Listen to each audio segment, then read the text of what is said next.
Ah, America, filled with gun-toting rednecks wearing their flag as a t-shirt and pondering what Jesus would do while chowing down on Mexican food, greasy burgers, partially hydrogenated corn syrup cubes, and washing it all down with some terrible, terrible Budweiser, the king of beers.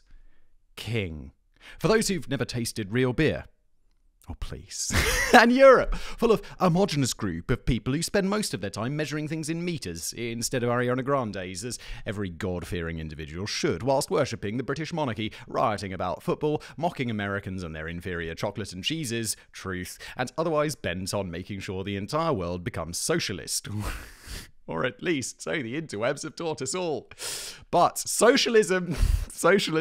being socialist isn't just having free healthcare. But what are the actual interesting differences between people and things in the surprisingly diverse United States compared with various individuals in the vastly more diverse countries of Europe? Well, to answer these questions, we're going to do something a little bit different today, as joining me is my occasional co-host and one-time redneck turned city boy, Daven.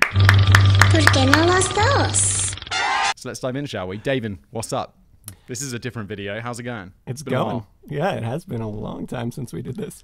This is an appropriate video, though, right? This is why you chose this. This so is. We can. Daven's on the laptop, by the way. We're talking to each other live, although not for you. This will be edited.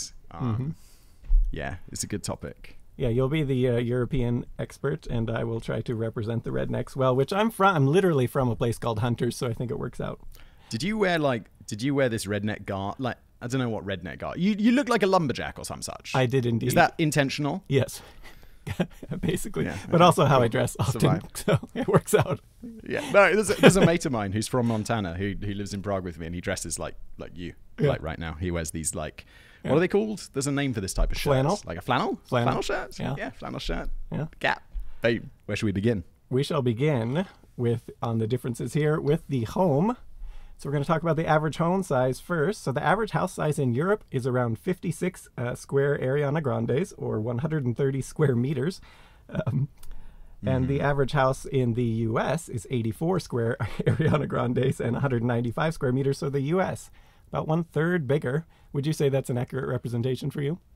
Dude, yes. I'm surprised it's only 1/3 bigger. And I'm surprised the average house size is 130 square meters, to be honest, because that's not small. Yeah, well, I was wondering, on this one, it was because it was houses, and I feel like a lot of people in Europe don't live in, like, actual, houses, more like flats or apartments, yeah? That's true. I mean, somewhat. In the UK, we much more live in houses. In Europe, much more live in cities, in flats, and especially young people usually live in flats, and then when they have kids, they'll move out of the city and move into a house or whatever. I have just done this. Yeah? So, yeah, no, I think that's definitely true. Like, houses in America are always massive and always like, America's surprisingly expensive. I remember the last time I went to America, I think I went to see you, and I was like, dude, shit's really expensive here. I remember being there in 2008 and you were getting like $2 to £1, and I was like cruising around being like, yes, it's so cheap. And I come back 10 years later and I'm like, oh shit, American economy has done awesome while European economy has done nothing. And it was way more expensive. But houses, I guess because you guys have so much space or something, houses are always surprisingly cheap. I'm like, whoa, you guys live in these mansions, and they're like less than $1 million or something. Yeah, and we'll get to, though, you guys have way better interest rates on houses, though, as we'll get to in a little bit. But ooh, okay. But yeah, you crush us, especially I have a lot of experience with interest rates and houses. We're going to get into also like the buying differences between Europe and the U.S. because it's just like insane. But for now, a fun little fact, though, a little side, Australia actually has the largest average houses of any country, and it's about 10% bigger than They got the biggest space in the world, though, dude. Yeah, They're just massive. Yeah, so buying a house. There. Oh, we're going to jump right in. 214 square meters in Australia. Mm-hmm. Yep, or 92 square Ariana Grandes. God damn, okay. Yeah. Shit. Yeah, so buying a house, vastly quicker in the U.S., where you can do, I mean, some people, if you just have the money and you don't, or the bank just, you're just so good they'll just approve you in a day or whatever, you can literally buy a house in like a week. I've known someone who's done that, but more typical is probably about a month. But from the time you like agree with the buyer and seller, kind of agree on price and stuff, it's usually typical month, even with inspection and everything. And in Europe, okay, in Europe, like personal experience, or like it's way longer. There's no chance you're doing it in a week.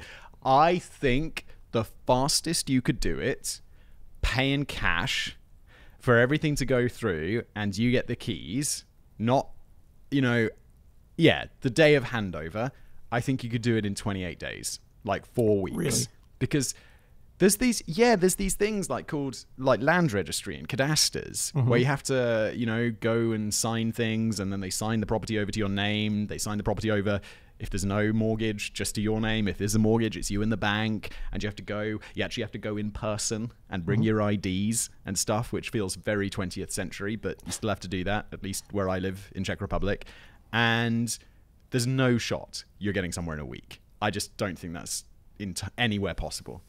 Legally, even if you did it as fast as possible. What is there differences between buying a house with a mortgage, regular thing? Sorry, I think that would be 3 months. That's been my experience. I've bought properties with just standard thing, and it'd be I think from seeing the place to move in, you're talking 2 to 3 months. Are you looking at? Is there a difference between Czech and the UK at all?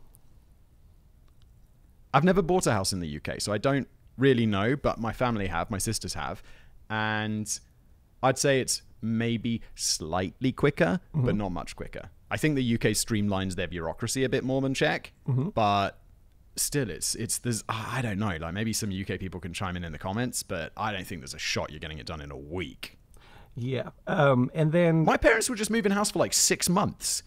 It dragged on. There was all sorts of problems, and then they were like, oh, well, this wall's falling down. So they needed to get someone in to do a quote and a safety inspection, and then it'll be well, we need to know, and then they'd be negotiating the price based on this wall falling down, and then someone could come in at the last minute and do something called gazumping. I don't know if you're familiar with this term. What is that? Yeah, it's a brilliant word, right? And unless I'm wrong, I believe this means you have said, yes, I want this house for 250 grand or whatever, and then someone comes in at the last moment just as you're getting everything done. It'd be I'll give you 260, and there's no reservation system, so that person, they just start the process again with the person who's offered 260. So I think that's what gazumping is. I just really like the word, but and that of course slows down the whole process, and then that person might pull out, and then they might go back to the original 250 person and be what's up, you still want to buy it? And be I'll give you 240, and it's this crazy.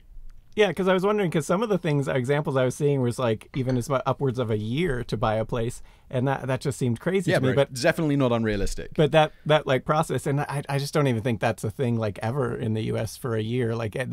Usually what happens is you'll sign, once you agree on the thing, they can't take other offers.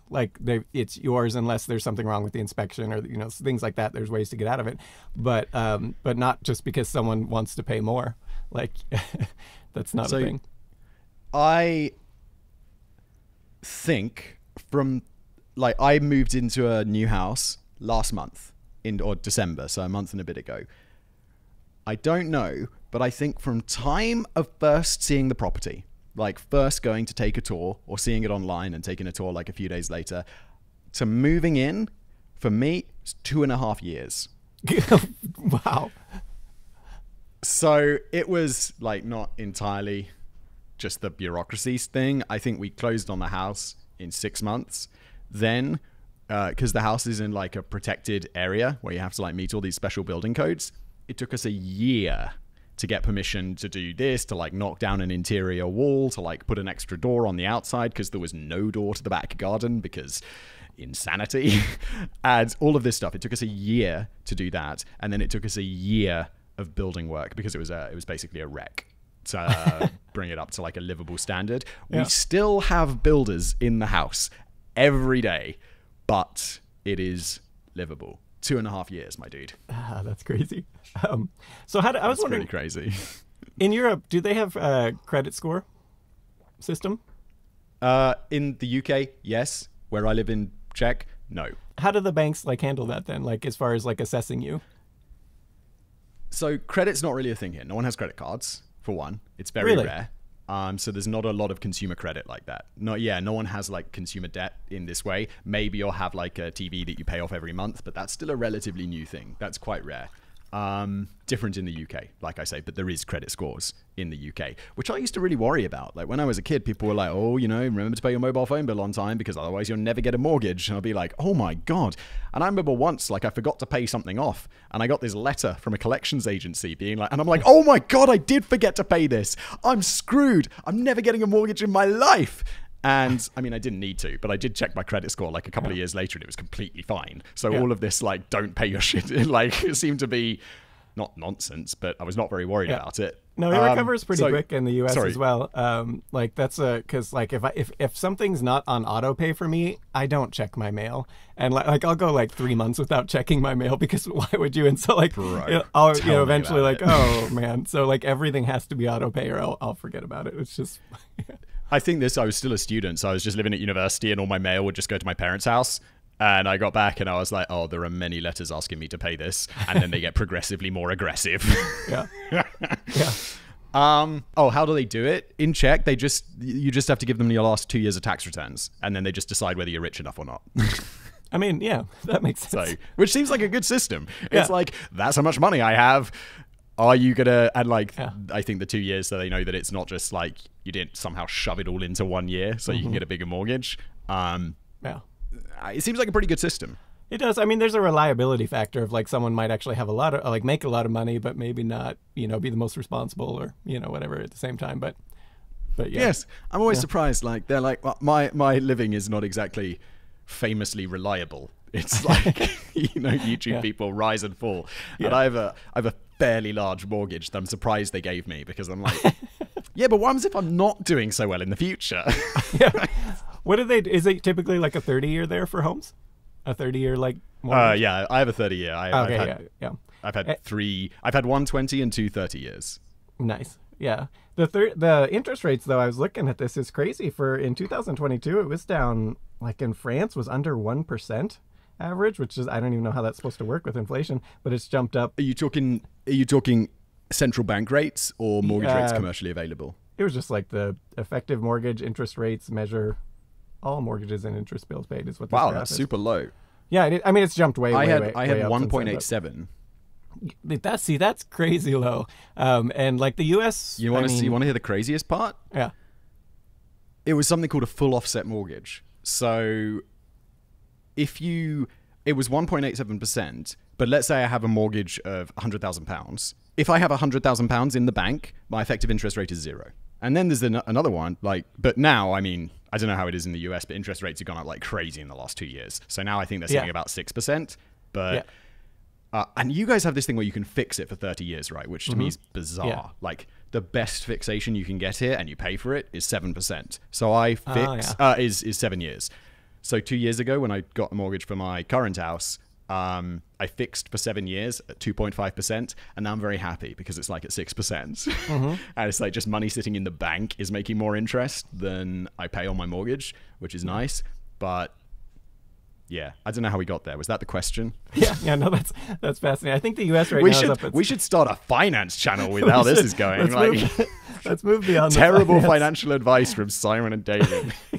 To the actual system, interesting differences. So, automatic locking doors, is that a thing apparently in Europe? Where it just like your door to your house, it just automatically locks, you're not manually Yeah, it's called a latch. You don't have latches? Well, usually like at the house door, it's not auto-locked. You have to like put your key in and lock it when you leave. Oh, no, we don't have that. No, you just pull it shut behind you and you make sure you got your keys on you. And you might be thinking, well, aren't you going to get locked out all the time? And it's like, no, because we've been doing it since we're kids. You're always grabbing your pocket to make sure you got your keys. And people will generally have like a key hidden somewhere in the garden or in a little lock box. Or, dude, I just bought a smart lock and installed it. So now I don't even carry keys. I just roll up to my house, hit my phone, and it's like, and you go in. I'm like, nice. Yeah. No, that's, in the US, at least I'm sure there's someone who's going to, in the comments will say, wait, I had one of those, but no, I've never had a place that had auto locking. You shut the door, then you put your key in and you lock it, and then you go. I understand why this is a bad system, because people will get locked out of their houses on occasion, but it's also really good because then you're never forgetting to lock your house. Like, and, crime. Yeah. So I remember one time a while back you were saying like they're in your building or something in Czech where it also locks on the inside. Am I completely remembering correctly? Wait, what do you mean? There was something Like, to do with, like, doors we in were the house? discussing You never lock in a fire bedroom. code, like in your office or something, where you could get locked in the building.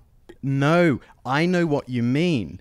And I've forgotten about this. Someone who lived in my building, in the building where I have my office, used to always double lock the door. And I think I've completely forgotten about this. They must have got told off, because I'd go to the door to exit and I'd be like, oh, for God's sake, and I have to take my keys out to unlock the door. And I'm like, this isn't safe and it's a huge waste of time. And it completely stopped. So I think someone must have complained that this isn't safe.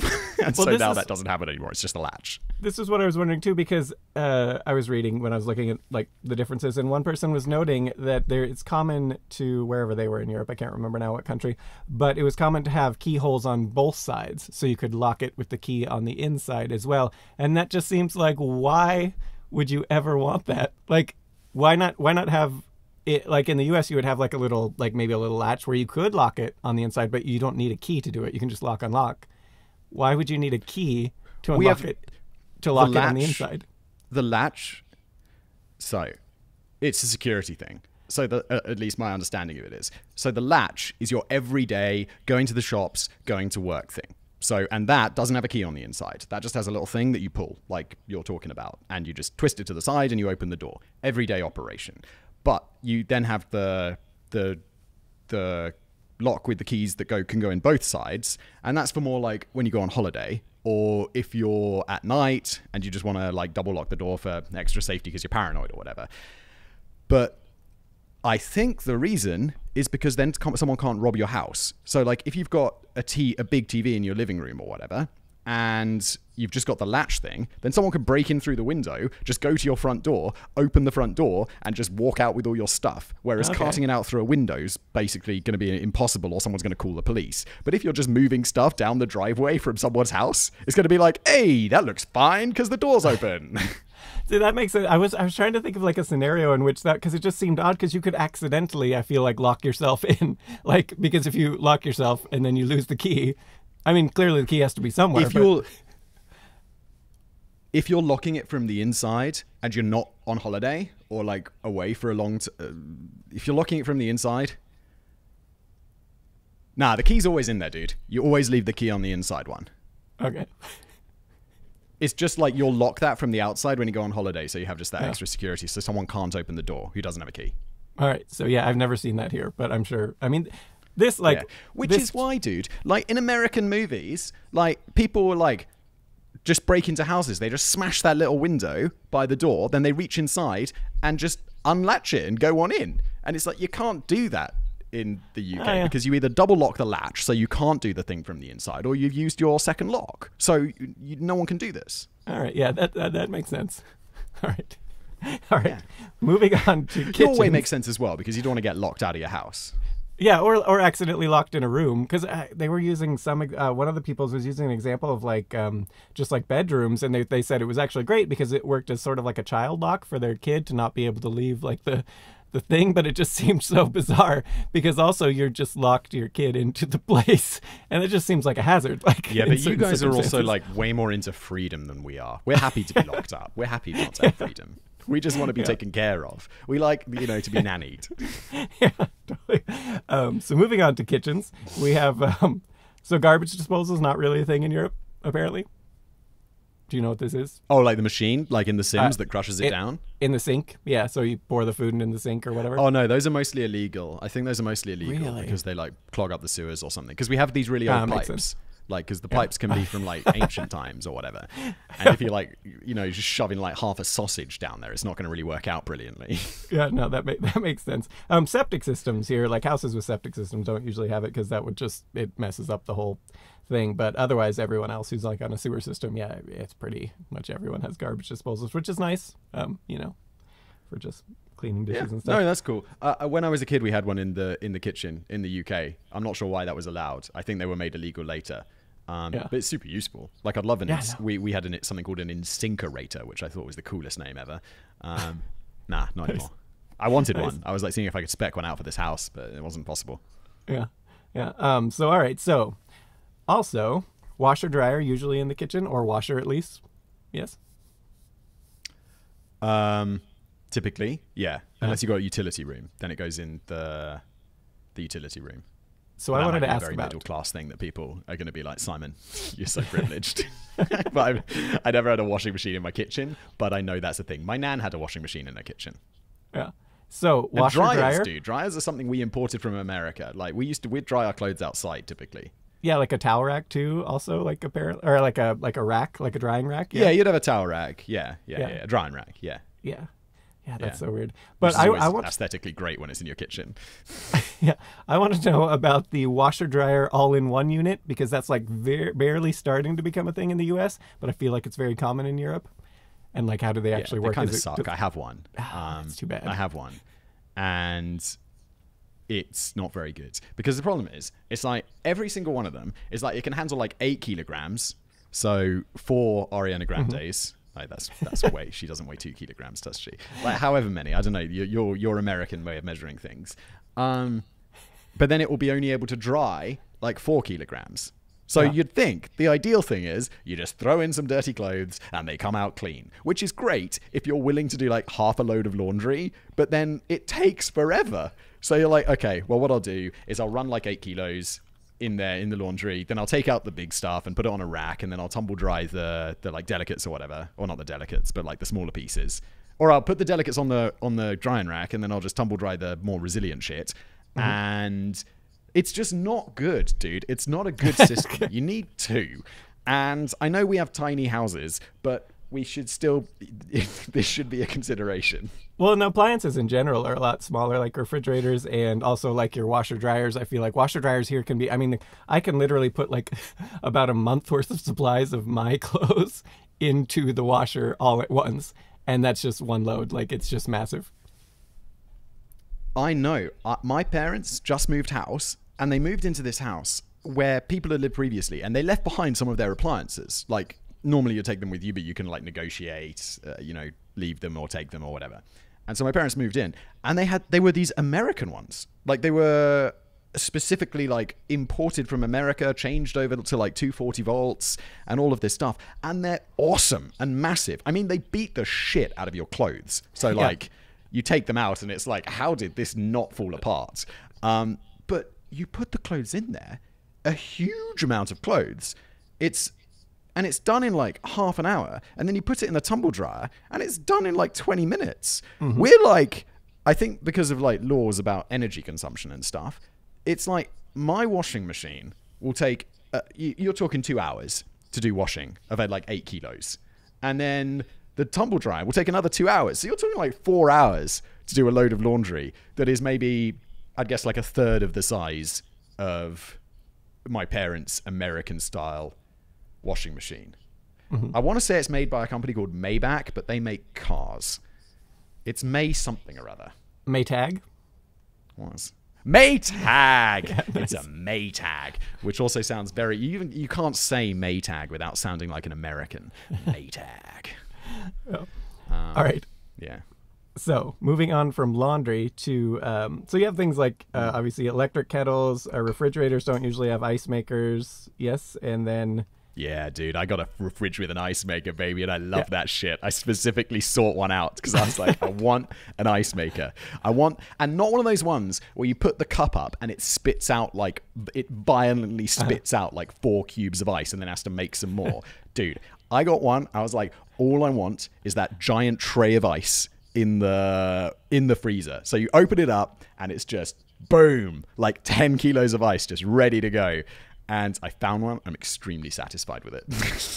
But it's not standard. It's not typical. We have these stupid little things called ice trays. Do you have ice trays? Yeah, I mean, that's like a thing too, but like I would say there are definitely fridges here, especially like the really super cheap ones that will not have ice makers, but it's more and more uncommon, I feel like. And yes, there are ice trays and things as well, but yeah, I think they're becoming more and more common because everyone hates ice trays because you fill them up, then you're like going to the fridge, you spill out half the ice. For some reason, there's tiny ice cubes on one side and massive ice cubes on the other side. You put it in the freezer, you spill it everywhere, and then it takes forever to make the ice. And you're just like, I just want some fucking ice.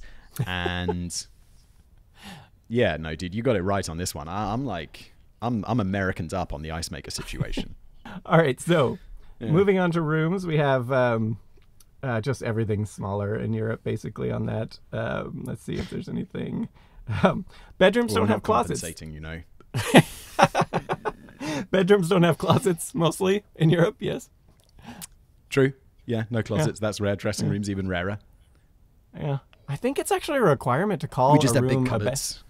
In the U.S., I'm pretty sure it's a requirement. If you want to call it a bedroom, it has to have a closet. I'm like almost positive of that. And if it does not, you call it, it's something else. Like it's classified elsewise.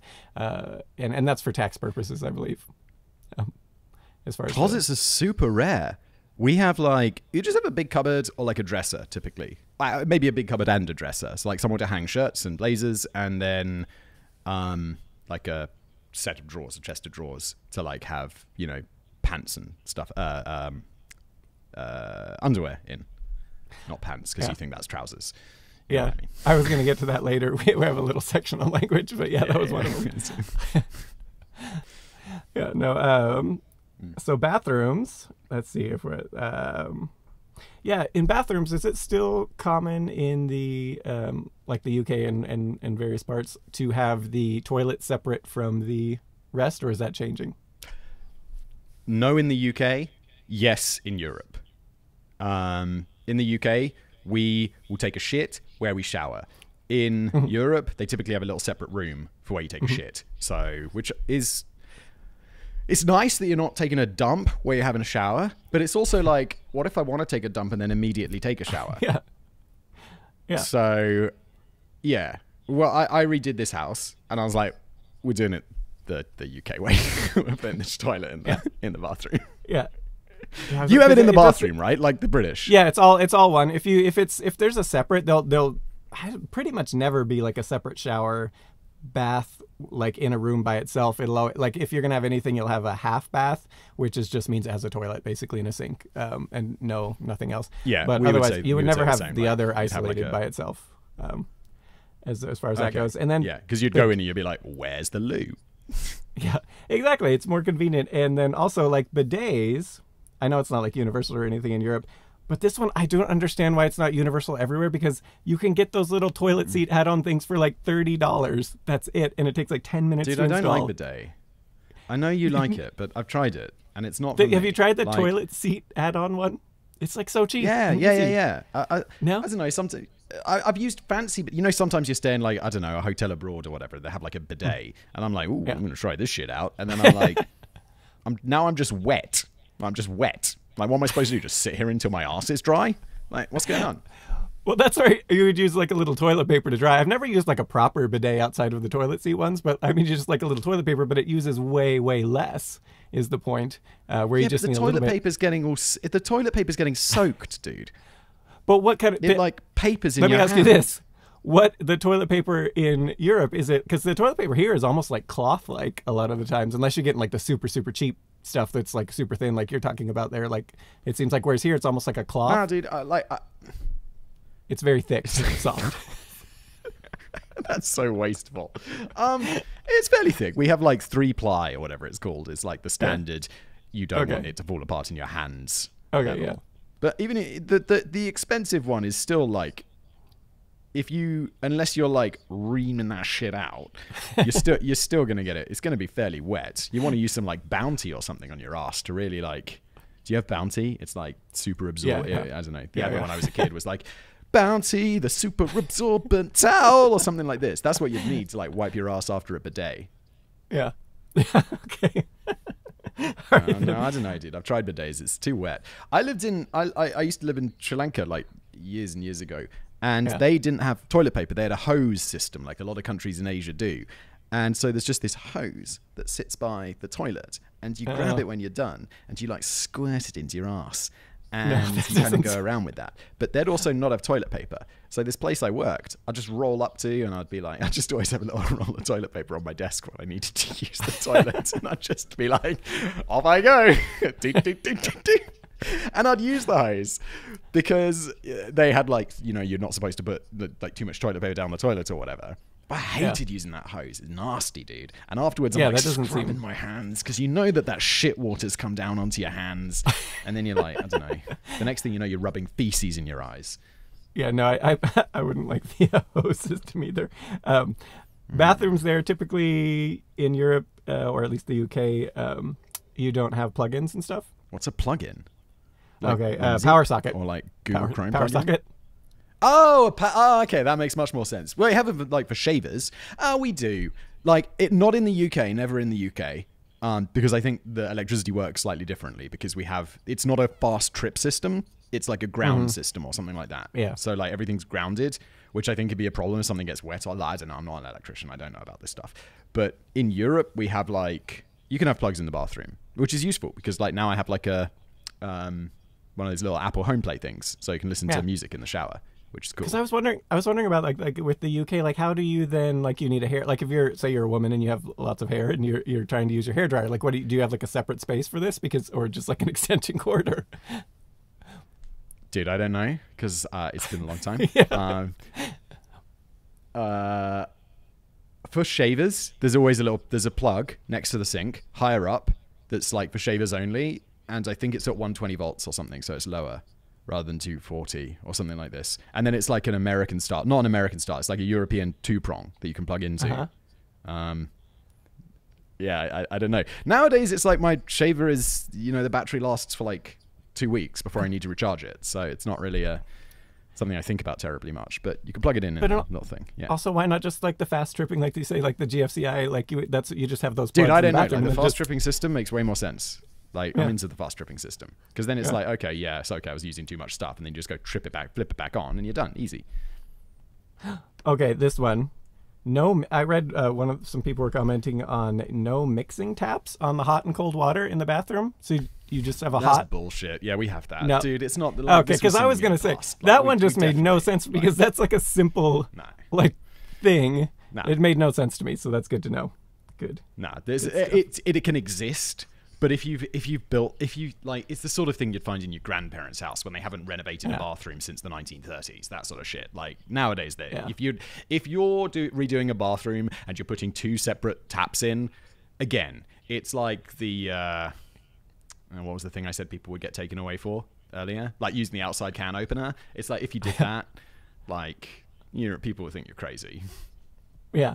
For like a bath and stuff, I could see it still being there because then it's like you're running a bath and it's all mixing together. So you kind of just choose the hot and the cold. And dude, I got no excuse for that. That's still stupid, but at least it's less stupid. But yeah, no, I'd never do this. I'm not insane.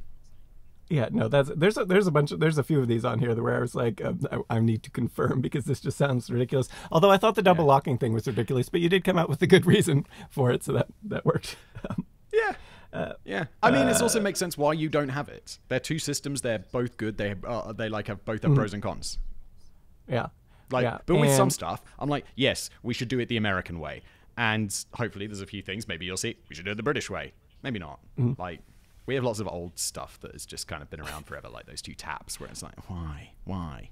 Because we live in a lot, there's less new houses and there's lots of old houses sort of thing.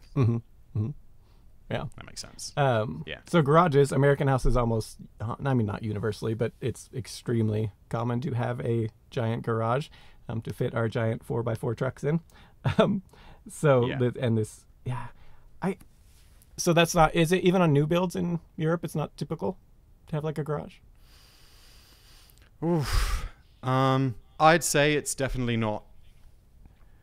It's hard to know. I would say it's probably a middle class thing to have or an average or above house would have outside of a city would have a garage. I don't think it's typical. If I had to guess, most houses don't have a garage. I feel like the garage, like its utility is not so much for the car. It's like such a good thing for like you could have a workout space, you could have a shop to build stuff, or a lot of people the stereotypical American, like built my business out of my garage, which is like literally what I did. And it's just like, it's like a common thing. It's nice to have like this utility space basically where it's, just a giant space for various things. And I feel like a lot of people don't use it for their actual cars. It's just for like a giant utility space to do random things. So we have sheds. Do you have sheds? Is sheds a thing? Yeah, it's a thing. Yeah, sheds. I mean, more so in like if you live on a piece of property somewhere, like a person, just like a small little plot of land. You're not gonna, like in a suburb, you're not gonna have a shed. You'll just have a garage. Even in a very small garden, people will often have a shed where they keep their tools, where they keep their bike, this kind of stuff. It won't fit a car. There's some of those really small ones. Garden, but I was thinking like more like garage size. Like you're not gonna. Oh no! No one has big sheds. It's all small. No. Okay. Yeah. Well, everything's small. Yeah. So, no, but I don't know. Like garages are awesome. It's the place to keep all your junk and your car. Yeah, otherwise, I don't know. Winter's really cold, dude. You don't want to go outside and like have to scrape the ice off your car. It sucks. Yeah. No. So and hot tubs and pools. In parts of Europe, it's not. Or, I mean, parts of the U.S. is not really like a thing. But like if you go to like Florida, like just everyone has a pool and like hot tubs, and there certainly hot tubs are more common elsewhere. Super rare.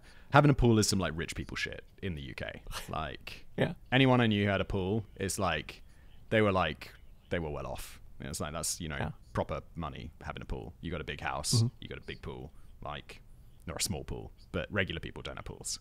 It's very rare. Mm-hmm. Yeah, it's not that nice. The weather's not that great. Yeah, it's more common in Europe. Like people have more pools in Europe, but not so much in the UK. Yeah. And then rounding out for the house, we have just no mailboxes and no air conditioning really in Europe compared to the US, where everyone pretty much has a mailbox and standard, no AC. And then your letters just come into your house, so you have a little hole in the door, and the postman comes up and he pops it in the hole in the door. The air conditioning one makes no sense to me because Europe is like way more energy efficient conscious, I feel like, in general, like there's at least that reputation. And you have heat pump systems now that are amazing and just like blow away everything in efficiency and do heat and air conditioning. And then you don't have to bake in the summer. Yes, you do. But they're also very expensive. Like to replace an entire heat pumps are relatively new on the uptake. I don't know if that's true in the US as well, but they're not something that have been around for very long in Europe, at least commonly. And for an entire continent to just replace their heating infrastructure is just not something people do all at once. You do see more heat pumps now. I have a heat pump, and it's slowly coming along. And yeah. I don't know. Like we've never had AC. Like I've never had AC at home, so it's not really something that if it's a hot day, you're like, it's hot today. Maybe use a fan or something, but. I don't know. We just kind of soldier on. We just didn't. Keep calm, right, carry on. It's hot outside. We're gonna move on from housing to dining differences, and the biggest one, or at least the one that blows my mind, is the one. Apparently, no free water, and ice in drinks is just not really a thing in Europe. You can get free water. Yeah, really? Free all water. right. So most places, if you go to a restaurant, they'll give you free water. You can just ask for tap water. Excellent. That was one that a lot of people claimed, and I was wondering which countries, because that just seemed bizarre. Like at a restaurant, you can't just you order water; it's free. Like one person even claimed, whatever country they were in, I can't remember, that at this one place it was cheaper for beer, which just made no sense to me. But I don't know what country or whatever. That I believe that used to be the case here in Czech Republic, where I live, because beer's super cheap because. I don't know, it's always been super cheap and everyone just expects it to be super cheap. But then the government passed a law that there had to be something cheaper on the menu than beer to drink. So I don't think water's for free here, but it's a very nominal cost, like for a pitcher of water. And it will come with like lemon and ice in it and stuff. But in the UK, you just ask for tap water and they'll 100% bring you tap water. Yeah. You don't have to pay for it. People think it's the law, but I don't think it's the law. But it's just something that people do because it's nice. Yeah, here I don't think... But if you don't order something, they're probably going to get pretty antsy. If you're just sitting in the restaurant drinking their free water, they're going to be like, bruh, you gonna order some tacos or what? Yeah, here they don't... I've never heard of a restaurant charging for water. Like you can order water. But the ice and drinks one is the one... Yeah, it's stupid. I love ice and drinks. Yeah, it's so much greater. But it is because in the U.S. it's just common for, like free refills everywhere. So you don't care about the extra. Oh, yeah. You're trying to get like your value. Oh, no, I love that. In Europe where you just if you put ice in it. There's some places here that do free refills. Yeah. But like KFC does free refills and I love that. But it's rare, you'll order and soft drinks are so expensive. Like you'll go into a restaurant in the UK, I don't know, like £3.50 for like $4 or $5 for like a, I don't know, can of Coke or whatever, and that's it. There's no refills. You just got to buy more. Like when I was a kid, my parents were like, "Don't drink your drink all at once. You got to make it last for the meal because we're not buying you another $5 Coke." Yeah, no, that's crazy. Speaking of KFC, when we were in Amsterdam, I was trying. I've tried like 4 different restaurants to get a chicken sandwich, and it was always this sausagey thing. You know what I'm talking about? It was like, and I even tried Subway, which I was like, the chicken breast sandwich at Subway, surely it will be a normal chicken breast. And it was like this sausage. It tasted like sausage. It looked like sausage. And there was like 3 or 4 different restaurants. Europeans have this chicken sausage thing. We don't really do it in the UK as far as I'm aware. Yeah. Like, I'm always hesitant to speak for the whole UK because I obviously have just my experience of the UK. And chicken sausage is not a thing. Chicken sausages are a thing in Europe, and I find them kind of gross. They're so gross. It was absolutely disgusting. Gross, and I love chicken sandwiches. That's like my favorite. So I was trying at the different restaurants, and it was always that same thing, even when you order. And it just like, where can you get? And I was wondering if the KFC actually has like the proper. Nah, yeah, you'll go to KFC, they'll give you a fried chicken sandwich. Yeah, it's delicious. Yeah, it is. They recently opened a Popeyes near me. Apparently, their fried chicken sandwich is amazing. Yeah. It's a little greasy, but yeah, it's good. Yeah. Okay, cool. I'm keen to check it out. I haven't yet. It's near where I used to live, but I want to go. Nice. So typical waiters and waitresses in the U.S. will check on you constantly and like even make small chit chat and stuff.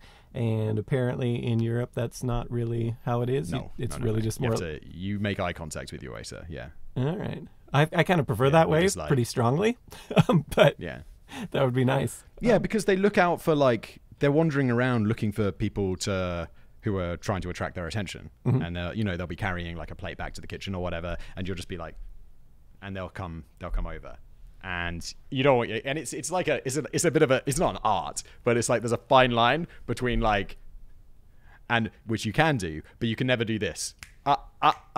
That's very rude. So there's there's like this line where it goes from like very polite to extremely rude. Yeah. Well, and you think in the U.S. it's probably something to do with like tipping, and also just the U.S. tends to be more like friendly with strangers is sort of the stereotype, but also just they're trying. Oh yeah, dude. People talk to you all the time. Yeah. Yeah. Like you just be standing in a lift and someone will be like, "And how's it going today?" And I'll be like, fine, I guess. Yeah. How are you? Yeah. Do we know each other? No, the funniest one of that was when we were going up the Space Needle. Do you remember the guy, the guy who was the elevator operator on the Space Needle in Washington? And he was like, "So I found out something today," and he like looks at you. Oh God, yeah, no, I find this, but that's not because it's like just friendly. That's because he knew who I was. No, that was just funny, which I like. Yeah, but it's like it's not uncomfortable. It's just like. Well, when you're in an elevator full of people and now they're all looking at you, I feel like that would be... Yeah. That was mildly uncomfortable. It was funny, though, from my perspective. Yeah. When it's not you, it's funny. Yep, no. Yeah. So, yeah, they got... and then tipping, obviously it's a huge thing in the U.S., and I think most people know that's not... Is it changing, though, like in recent years at all? Yeah. I mean, in the UK, we've always tipped. 10% is pretty standard. Okay. But it's discretionary. You don't have to. Yeah. See, in the US, it's like, it's just almost required. Like, it's not really required, but like it's, it is at the same time. You'd have to have had awful service to say no, right? Yeah. And even if you had awful, you might be like, well, I'm going to only give you, 10% instead of 25 or something. Like. Nah, 10% is like... completely fine. I think maybe there's a little push. I don't know. It's been a while since I've lived in the UK, but I think there's a little push to make it higher. But I don't know. Like when you're a server, you're making, it's unlike the US where I think a lot of states, they have like special laws about how much servers can get paid, right? Because they make money on tips as well. Yeah. Like, they need to. The pay is pretty low some places. Yeah. So at some restaurants and things. So. Yeah. And I mean, like if your tips are like 25%, I'll be like, yeah, I'd rather make money on tips and I'll just be awesome. Just be how are you today, my man? Like, welcome to my restaurant. No, there isn't. If you're like at bars and stuff too. More free Coca-Cola? Well, like at bars is where you really like, if you're a woman who's reasonably attractive and you dress sort of like, a little bit, in a way to get more tips and stuff, you can rake in the money at like bars and stuff, particularly because... Yeah. And it's true, like even waiters, guys or girls at like lots of places, you can make good money if you're quite a good waiter and at the right restaurant or bar. Yeah. But and then no, that's true. Tipping's different. One thing different in the U.S. supposedly. I don't know if this is still verify with you. But in the U.S., if you're going to pay your waiter or waitress, you give them your credit card. They walk off with it. And they take it away. No, dude, it makes me super uncomfortable. Yeah. No. Like, I found that so weird. I'm like, where are you going with my cards? Yeah. It's like, all the details are on there. It totally is. Yeah. When you were a kid, did you have those big machines that they'd bring, that there would be like... Yeah, totally. Yeah. Yeah, that would make like a carbon copy of the card. They'd bring that shit to your table. Yeah. Yeah, no, you just... And they'd be like, thank you, chonk, chonk, chonk. Yeah. Yeah, no, it is kind of weird. I've never really thought about it, but it is kind of weird that you just give them their card. They walk off with it. They could do anything. Go take pictures. They got your name, everything, you know. Yeah. They got everything they need to go onto Amazon and buy some shit right there. Like... Yeah. Right? Yeah, totally. And then so pub culture... Like the number of times... I know they're like, oh, you have to get the postcode right and stuff.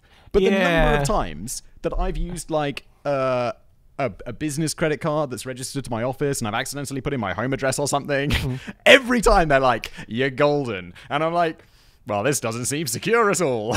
No, and signatures are meaningless these days. Like, nobody looks at them anymore. Like, it's not like a thing. Dude, if I got my wallet right now... Shit, I'm going to get my wallet. Hold on. Doesn't even have a space for a signature. There's nowhere to sign this. I don't want to show that on camera, but there's nowhere to sign this. Yeah, there's nothing.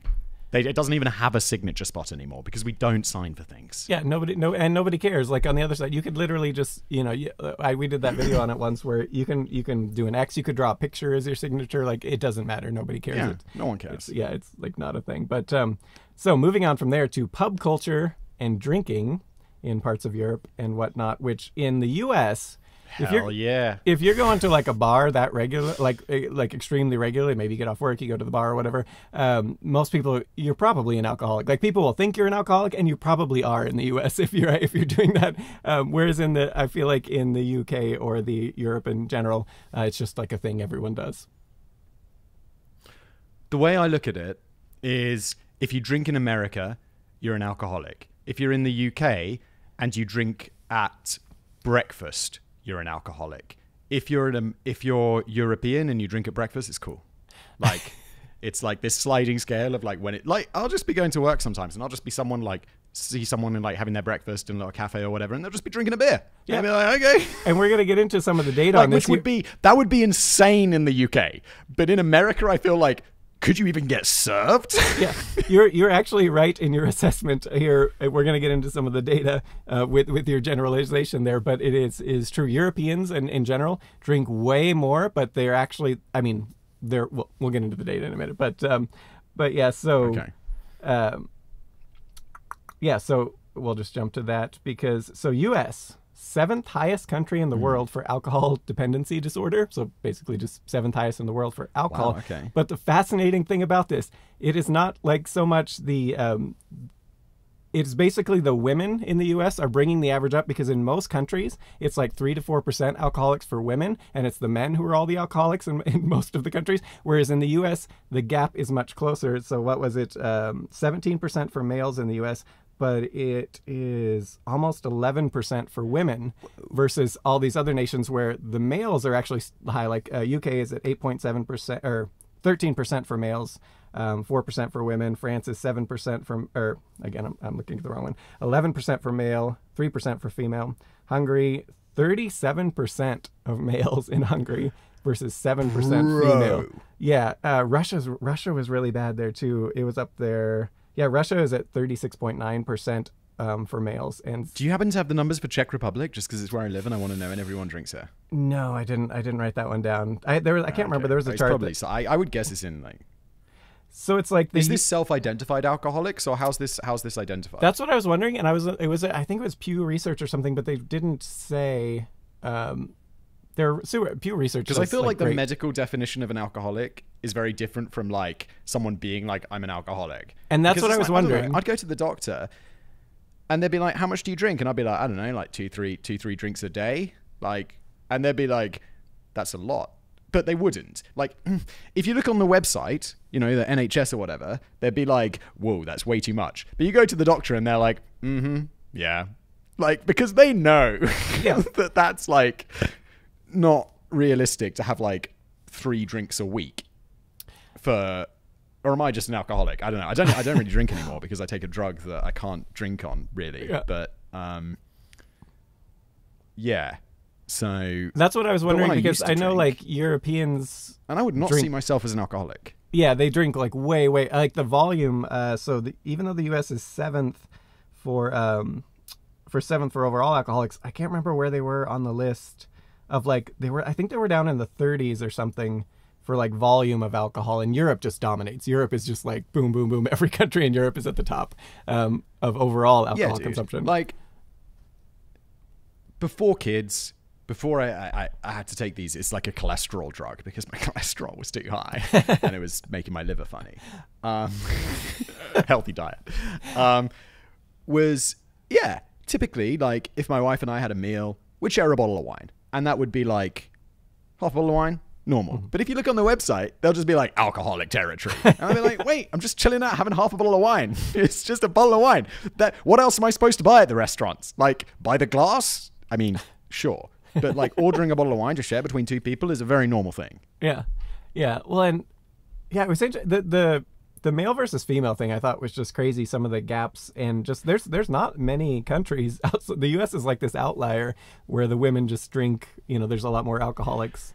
And that was a fascinating thing, whereas Europe, it just like boom. But then I was surprised, yeah, go ahead.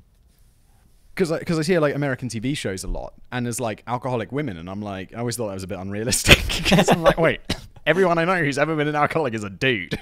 Okay, so maybe it's not just a. Yeah, that's fascinating to me. I don't think it's a statistical anomaly. Like based on like pop culture representation, I'd say that's probably accurate. Like I don't really know any alcoholic women. But I do know dudes who drink too much. Yeah, that's interesting. And I just also thought like Russia and Hungary, like it's literally over 1/3 of the males. It's just insane. Yeah. I have to know how they're defining alcoholic though, because that's important. But if they're using there's alcoholism. Mm-hmm. Is alcoholism a dependence on alcohol? Because I would say at times in my life I've flirted with that, where it's like I will come home from work and it's be like, God damn, I need a glass of wine. Does that mean I'm an alcoholic? I would say no. Maybe the internet would say yes. They did use specifically the term alcoholic dependency disorder. So it does see like a dependency, but what are they meaning by dependency? Like you say, like... Right. Because is that a dependency if I have to have it when I get home from work? Sounds like, yeah, doesn't it? Yeah. But is it if it's not causing you any problems? But then also if I'm somewhere... Life, yeah. Right, and well, then you can be a functional alcoholic, and people could function in their lives like drinking a shitload because they're just used to it. But also, like, I would think if I was just traveling for a day, or I was staying somewhere and there wasn't a place to get a beer, it's not like, I'd just be like, okay, it's fine. It's not a big deal. You know what I mean? Yeah, yeah. And I found it. I know you don't drink, so you don't drink at all, right? No, I hate the taste of alcohol, and like in anything, it's just the taste is awful. Like I don't know, it's even like a gag reflex almost, just probably from the vapors or something, because it's like the taste and it's that, because it does not matter what drink it is. It could be like the fruity drinks or whatever. It's like zeros in. So I don't know. My body just does not like the. Fair enough. I don't care for it. Which that would be odd. In Europe, you told me once, yes? Like, yeah. Most people drink. Like, so what would be if someone's not drinking, I think less nowadays because there's generally less drinking among young people. But if I was younger, when I was younger, and you come across someone who doesn't drink, the assumption would be that they had a problem and they stopped drinking. Which is a different vibe, I guess. Yeah. No. Nowadays, I think that's much different. People choose not to drink. Yeah, well, because there's lots of health reasons, and that was the other thing about like Europe is the drinking much younger when the brain is still developing. That's like so bad for you, especially if ever like excessive. I don't know, like if it's more like a teenage culture common to just go get hammered or whatever. But it's so bad for your brain, like like I don't know. Yeah, dude, it's why I think I'm a little bit slow. No, but I don't know. Like, we had some pretty heavy drinking times from like 16 onwards, I would say. Like I definitely got pretty like out of my gourd like a few times at 16 to 18, and then definitely when a university kicks off, definitely more. And also you can legally buy alcohol, so that's a bit of a different thing. I mean, it's still it's common, similar in U.S. universities. It's just harder. You got to have that friend who's 21 or whatever who can go get it for everybody or whatever. Yeah. But but yeah, we just find places that would serve us. Like, it was surprisingly easy to find like a pub where they're just not going to check your ID, and they'll just be like, "Hey, you look about right." Places we get in so much trouble in the U.S. like lose their liquor license. Dude, I remember when we were there. I got ID'd. It's like, bro, I'm like 34. Like, wow. No, they got it because they got to be careful. You could just have someone who just looks really old, and if it's one of their people who's like checking or whatever. Dude, they ID'd your brother, didn't they? Yeah, and what is he? Yeah, your brother's like, how old is he? He's in his 40s. 40s, yeah. And I mean, he doesn't look. Yeah, no, younger. He doesn't look like he's in his 20s. Put it that way. He doesn't look like he's in his 20s. That's for sure. But yeah, he does look a little young. He does look a little young for his age. But like, yeah. Oh, when the woman took the ID, I remember now. She was like, "Oh, good for you." I feel like that's the other thing is everyone always assumes you're older than me, I think, and then like in comments and stuff, and it's like the other way around. That's just the incredibly wise vibes that I get off. Totally. It's nothing to do with appearance. It's nothing to do with my wrinkles. No, it's the beard and like the whole vibe you got going. No, you're a couple of years older than me, and you've got a young looking vibe, which is I'm about to turn 42. You've got a few grey hairs now in your beard, guy. Yeah, no, that helps. You're not. Yeah, the beard definitely. If I shave, it is like I take off like 10 years. I'm like, and the beard like a little gray. Yeah. That's Jesus, good for you. 42. I'm 36. Yeah. Oh God. Okay. Yeah. So.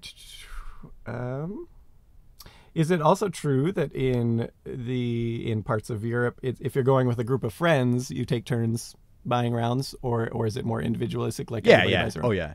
The rounds? It's your rounds. Really? In the UK, very much so. In Europe, where I live, less so. But yeah, it can happen. In the UK, extremely common. You'll be like, it's my round. So there's like 4 people drinking, and you're going to be there for a while. Someone will go up and they'll be like, I got the first round. And then they buy. It's like, what do you want? Beers, beers, beers, beers, beers. And then someone else will buy a round, and then someone else will buy a round, and it kind of goes on like that. And you hope it works out evenly. I'm probably some people will be like, some people will try to get out of it, but then they don't stay your friend for very long. I'm probably the last person to represent the U.S. side on this one, but I don't feel like that's. I mean, it's like a thing sometimes, but I think the more common is just to go. You buy your own drinks, unless you're like a woman. Do you have table service typically, or do you have to go up to the bar? I am the last person to ask this. Like, I've been to a bar like twice in my life. I mean, you must have been to a pub. Or like, what? You don't really have pubs either, right? You have bars. I went to a pub with you, actually. This I remember that once in Amsterdam. Wait, was where? That was literally the first time I'd ever been to like a bar or a pub. Was with you. Ah, right. This is way more common. Like, we have, like, it's not like bars. A bar by us would be like, it's going to be slightly dim. There's going to be maybe music that's a bit too modern and loud for me. There's, it's like not a pub. I don't know how to describe the difference between a bar and a pub. Whereas a pub is somewhere there's probably going to be some armchairs. There might be a fire in the corner. There's going to be like, it's going to be comfy. There might be someone's dog, like, just lying on the floor next to the fire, that kind of vibe. Whereas bars are not like that. Pubs are cool. Interesting. Bars are cool. Pubs are cool. Interesting. Yeah. But the pub actually sounds nice. We have to go to the bar. We'd always go to the bar to buy. It is nice, dude. It is nice. Yeah. It's very British, like countryside pubs. That's like, it's not, the stereotype is real. That's what countryside pubs are like. Nice. But we have to go to the bar to order. And what I like about where I live now, always table service. You never have to go to the bar. And we always pay in the UK, and I think it's the same way in America. You go up, 1 beer, please, and then you pay for the beer, you take your beer and you sit down. Whereas here in Prague, it's always like you sit down, someone will come to your table, they'll be like, what do you want? You order some drinks, and then they just tally it all up.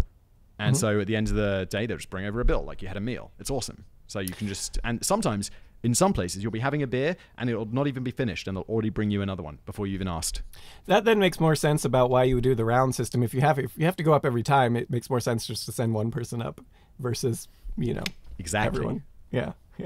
All right. So we're going to move on to Mexican food is apparently crap in Europe. No, dude, you just have weird Mexican food. You have like hard tacos and stuff. You call Tex-Mex Mexican food. Well, and it's different. Yeah, no, it is different. But yeah, I don't know, like Mexican food, and you don't the fake Mexican food like taco. You would, in my mind, like American Mexican food is there's a hard taco, which I'm pretty sure doesn't exist in Mexico, and I think it's a Tex-Mex thing. I'm not sure, or maybe it's just because I never ordered them. But like Old El Paso, do you have Old El Paso? Because we have this in the UK. It's like that's this a brand, Tex-Mex thing. Yeah, there's a brand. There's that cool. brand. It comes with like the hard tacos. And I kind of went to Mexico being like, cool, hard tacos, no hard tacos. And then you have like this ground beef in there, which I never actually saw in Mexico. Like, so I just think it's just different tastes. Because I love Mexican food, and I find the Mexican food in Europe quite authentic to the Mexican food that you get in Mexico. Really? Whereas I find the Mexican food in the US is quite different from the food in Mexico. But in the same way that it's totally fine that when I go to China and I eat the food there and I'm like, oh, it's not quite as good as the food I get in a Chinese restaurant in England, because obviously the food in the Chinese restaurant in England has been adapted to my palate and like my preferences as culturally and what I've grown up with. So yeah, I don't know. Like, I don't think we've ever had Tex-Mex. There's never been like that conversion of that blending of the two cultures, because you guys are so close together. So it's just they've taken, you know, a Mexican person comes from Mexico and they open up a Mexican restaurant. It's not an American in Texas or wherever Tex-Mex comes from making it. I could be completely ignorant here because I haven't eaten a lot of Mexican food in I could be America. as well. But Taco Bell or whatever isn't like Mexican food. It's not like Mexican food at all. Yeah, well, Taco Bell. I remember you. I was with you when the first time you ever had Taco Bell. But yeah, Taco you Bell, took me to Taco Bell. You were so excited about it. And it's I'm like, delicious. yeah, it's but all no, right. it's not real Mexican food. it's delicious, dude.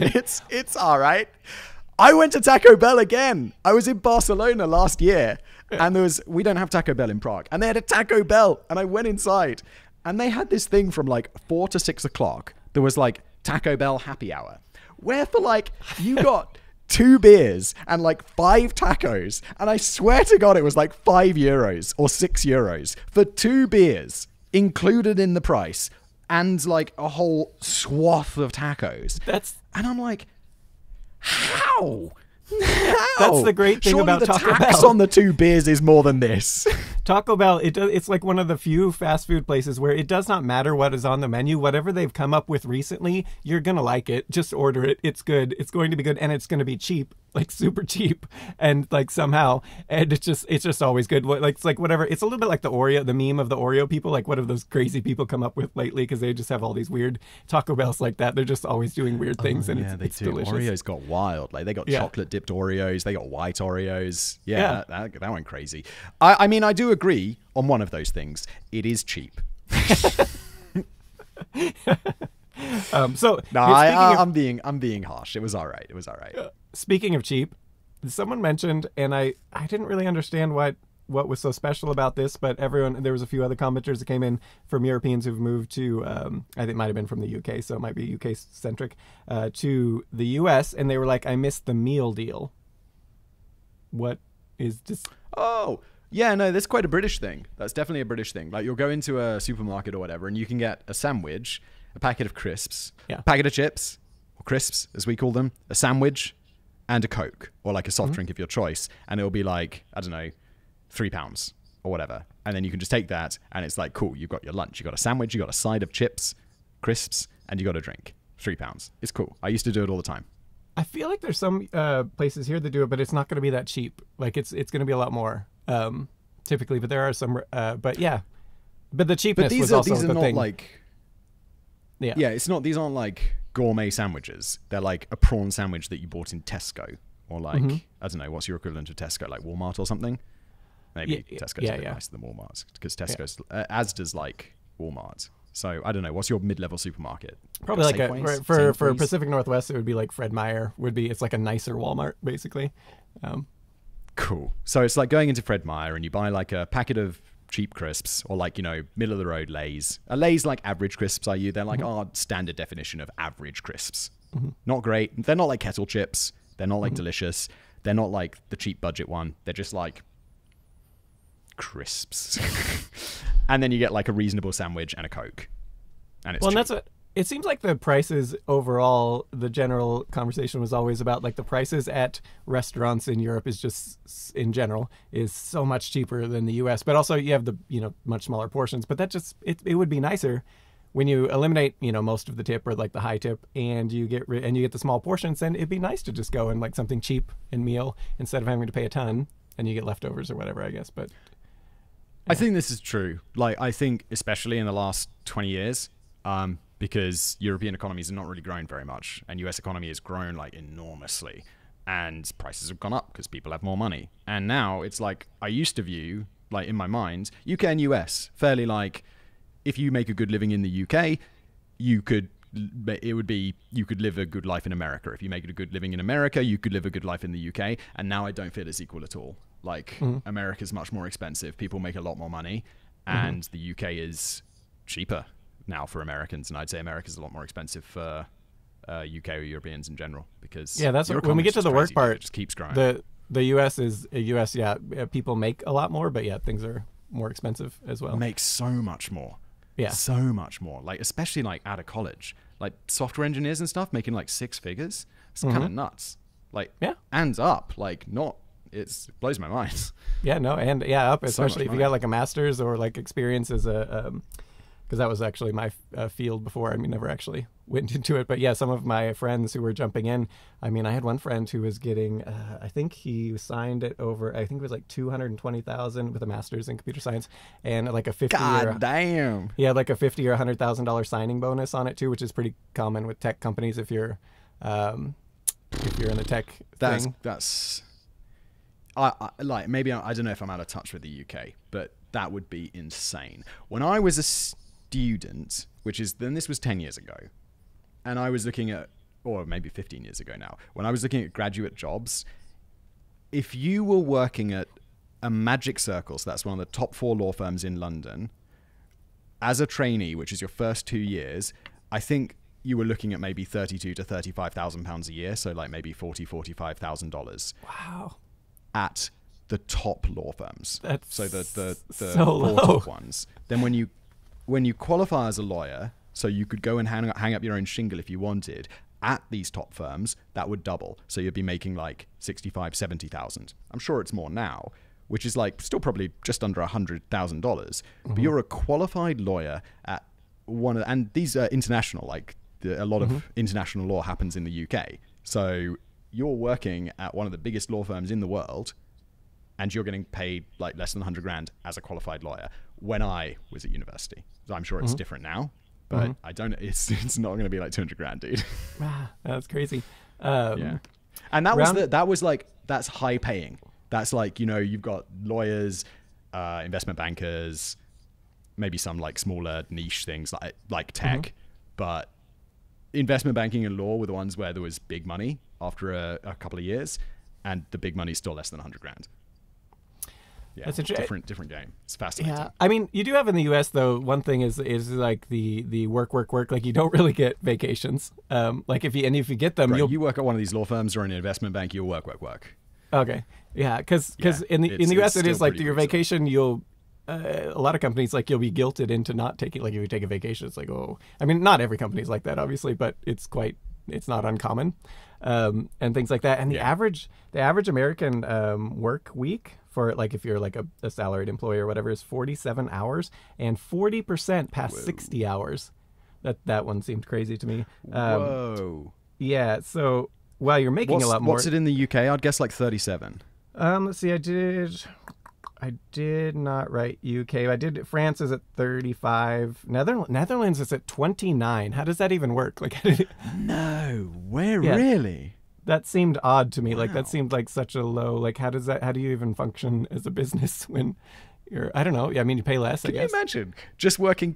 If that was me, I'd work 2 15-hour shifts and then like have the rest of the week off. if it was that flexible, I'd be like, Monday and Tuesday are going to be brutal. But then I got until Monday morning. Yeah. No, I had a job at the Park Service a long time ago where I did that, where they didn't really care. And I would work like 14, 15 hours. And it was like a student thing. So it was like a special. I wasn't like one of their main, but they didn't really care. But then I could just knock out a lot of the hours for the week. I think it was on a grant or something. So they didn't care. But Yeah, But that's yeah. cool though.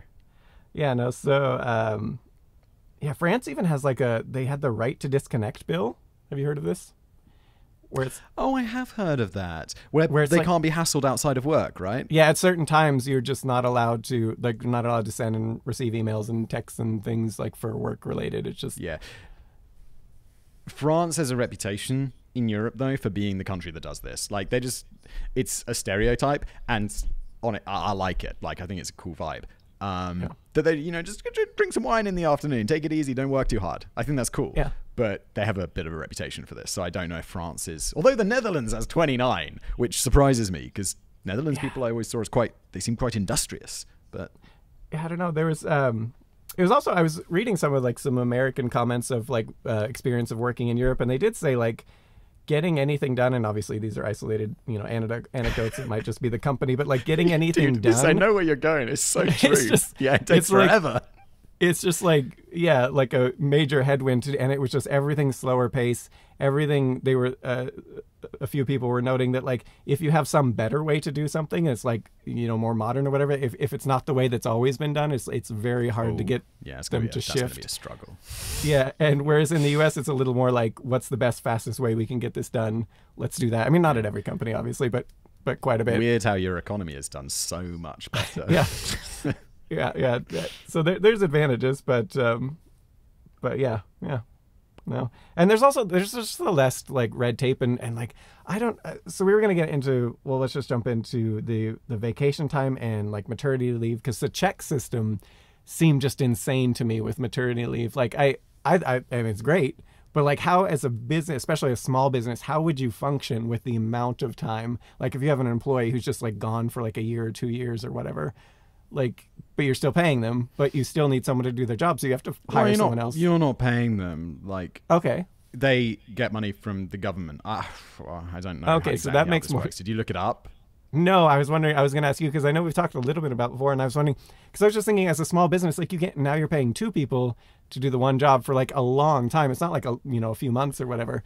Like that just doesn't. How would you even operate unless you're like a huge company and you sort of just manage it all? But yeah, but even for huge companies, it's still quite a thing to have just an extra employee on the books for. Yeah. I don't know.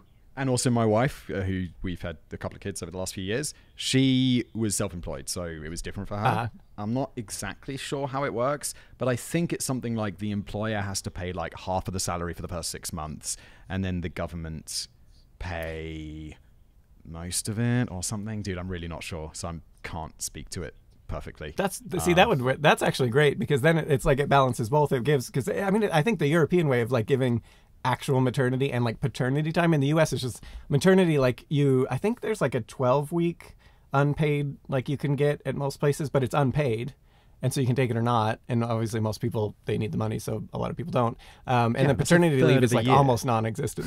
Like paternity leave is just like whatever, guys, go back to work or whatever. Quite often there are companies that are different than that, like that just have their own policies, but like in the general case, again, I don't know, but I think there's a thing in the UK where you have like maternity leave and paternity leave together, and it can be split what way you want. So generally more maternity and less paternity, but it can be, because it's like an equality thing or something. I think, dude, I don't know much about this. I'm sorry, I could have done some research, but I didn't. No, it's good. I did. We can ask ChatGPT. Yeah, I did look up. So like the minimum is generally in Europe and most is 14 weeks for paid off for this, which is, I mean, that would be in the US, that would be amazing. And like Germany, Norway, Sweden have way more. You can get like looks like up to a year, a little similar to Czech, which is that's amazing. Firing's also for Czech. Is it? Yeah, that is. Yeah. That's crazy. Firings also in the U.S. can generally, I mean, there's some exceptions to this in different states, but in general, you can just fire someone and they're gone. Like, and whereas in Europe, can't do that. That's no. really different. You can't do that. You can. I don't know how it is in the UK. Here, it's like first 3 months, you can just fire someone because it's like, it's not working out, really sorry. But then after 3 months, way loads of protections kick in. So it's like you have to give like super long notice. You have to give reasons. There's also being made redundant where it's like, we don't have the money to pay you anymore, which is way different. Because then it's like, okay, I'm sorry, you have to go. But, and that's being called made redundant and it's different. But firing someone is complicated. Yeah, that's what I was going to wonder about the what if the company just can't afford it. And then I was also wondering, so let's say, so they give this 3-month thing. Is it just like almost like a severance package where it's like, don't come in. Like you're going to be fired in 3 months. Just stay home. No, they'll make you work it out. Okay. But then what is... I don't know. I've never been fired, but I've left jobs and they always want you to work out the but that's leaving a job, isn't it? They want you to work out the contract. Yeah. I don't know. Again, I don't know. Okay, because I was wondering, because but what's your motivation? I just don't know the answer. I'm sorry. Like if they just pay you to go. Well, because if they just fired you, you're not going to be extremely awkward. And you just come in. You have no motivation. What are you going to do? Fire me? I'll just come in and sit at my desk or whatever. Like I don't know. Yeah. I just wondered what the motivation. I'd just pay them out if it was me. I'd just pay them out and be like, yeah, sorry, don't come in tomorrow to meet with the law. Here's 3 months' pay or whatever it is. Yeah, I would think that has to be the way because I just don't see it working out the way. Yeah, unless the person like has to come in order to receive that. Like if they just stop showing up, then you can get out of it or something. Then maybe they'll just. Dude, but then this is another thing. Like, but you get like paychecks and stuff in America, right? Like people give you pieces of paper with money written on it. Well, not so much anymore, but yes, I have in my before. Yeah. We had was it with no, it must have not been with you. Someone wanted to sponsor one of my channels, like an American company, and they were like, and we'll send you a check. And I'm like, let me ask my bank whether that's something they can do. They can't. It's like, if they mail me a check, it's like, checks don't exist here. So no one writes checks in the local currency. Really? And they're just like, no, we can't do that. So we do. Yeah, because checks haven't been. I had a checkbook when I was maybe 16, and then never again. Well, we have one sponsor who does they pay me directly via check. But it's like one of my favorite sponsors. So it's the city of Quincy, which we've been in I've those seen guys videos. are great. Yeah, those guys. I went out there, like they're great. They're great to work with. They really are. But yeah, they send checks. I don't. I can't remember if it was Quincy who wanted to sponsor one of mine. It could have been, but I think we eventually got them to pay via TransferWise, like a sensible way to transfer money. No, because I was like, I'd like to work with you, but I literally can't be paid in this way. No, and it's funny because as I said, I don't check my mail for like 3 months, so they're just like, oh, look at this. Nice. Yeah. When you get paid by YouTube, do they give you a check or do they give you a bank transfer? Bank transfer, and it's like, it's so, yeah, it's all mixed up now. It's always so hard to calculate, like, because I have like the website and it's all sort of like, but then they separated a little while ago, but then that introduced some other like thing that was complicated about it. But well, dude, at least you're not getting a piece of paper in the mail that you then have to take to your bank and be like, hello there, old timer, I'm here to deposit some money. Well, that was like my grandparents' shit. Like, yeah, no, that's still the stereotype in the U.S. Nobody pays with checks except for it's still. I would say not so much anymore, but even like 5 or 10 years ago, you'd always have the old person slowly writing out their check at the grocery store or something. Yeah. Like shaky signature. It's like, is that really going to work? Like a doctor's prescription. Yeah. Cashiers in the U.S. and. I just thought this was cashiers in the U.S., like at grocery store or whatever, they're always going to be standing. And like, it's just, there's so many jobs like that where there's no reason for the person to stand, but they should be, because they could be sitting down and doing their job just as well. And some commenters noted that in Europe, they get chairs or whatever, like little stools or whatever to sit on. Sometimes. When I worked at a supermarket when I was a kid, I was like 16 to 18. And it was like a little small Sainsbury's local, we call it. And there were like 5 checkouts. And one of them had like a belt and it had a seat, like you'd see in a big supermarket by us. But the other like 4 checkouts were just these ones where you had to stand behind and kind of just like bag up the groceries, because it was more like you're just coming with a basket rather than a trolley. which you call a cart, like a push cart, that you walk around the grocery store with, because you wouldn't, go to a little standing one like that. But when I worked there, it was always like, there was one old dude who worked, and if he was working, he'd always get the sitting down one because he was old. But if he wasn't there, there'd always be like, who's going to get the sitting one? Because otherwise he'd just be standing up for hours, and it's not fun. And that's what it's normal here. Like if you have it, because it's just like, I don't know if it's like a perception of laziness. So I even had a job as a security guard where it was like that, where they would put me at different places. And some of the places it made sense to be standing up, you're a security guard or whatever. But some of them, it just like made absolutely no sense. Like one time I was guarding an emergency exit in the back of a store that no one, my entire 8-hour shift, I would see no one. And I just have to say, and I'm like, can I have a chair? And they're like, no. And no one's going to go out. It was just broken. It was like, they're like, no, you have to stand there. Like, and there was another one where it was at a power plant and the people would come in and out. And like this happened like twice a shift of like 8 hours because it was really just when people are, changing shifts at the place. And so I'd have to check their IDs. Basically, that was it. And and the entire rest of the time, I'm just there in this little shack and I can't have it. I would like, can I just have a chair? And they're, no, you have to stand. You have to like look like you're, busy or like doing something. I'm like, I'm literally just standing here. There's no reason. There was like, you couldn't like improvise a chair or something, or like a good leaning spot, or no, it was just like this little shack with nothing in it. But like there was like a little computer and like a standing desk or whatever. But yeah. Oh, that's rubbish. No, it was. I also worked in another store where there was just like a standing thing, and it's like it was always quiet. There were rush times, but most of the time it was just quiet. And all the magazines got delivered in these like plastic boxes. And the first thing I'd do, I'd put the magazines on the shelf for the day, then I'd take 3 of those plastic boxes, I'd stack them into a tower, and I'd sit on that tower. Like, it was about the right height for the checkout, and that's what I'd do all the time. And, yeah, because standing up all day is horrible. Yeah, no. All right, so there's that standing desk thing. People get standing desks. I bought a standing desk. I used it for about a week, and then I was like, yeah, no, I just prefer sitting down. No, it is. I think the value of it is really changing position, because actually standing all day either is really bad for you too. Like, and so it's like really just changing position, but who actually is going to sit there? You get in a groove with work, you're not going to change. Like, You know what I like doing when I'm working? Working. Not thinking about standing up and my legs are aching and pushing my desk down. I just want to work. Yeah. Just want to get some shit done. Exactly. So we're going to move on from there to everyday stuff. And this one I thought was crazy, but I mean, it makes sense. But television in the UK, if you have a TV, you have to pay an annual tax. Yeah, which it's not a tax, it's called a license. It's basically a tax. You have to pay it if you have a TV. So it's kind of like, we would call it vehicle tax. If you have a car, you have to pay vehicle tax like every year so you can be on the roads. In the UK, works differently in Europe.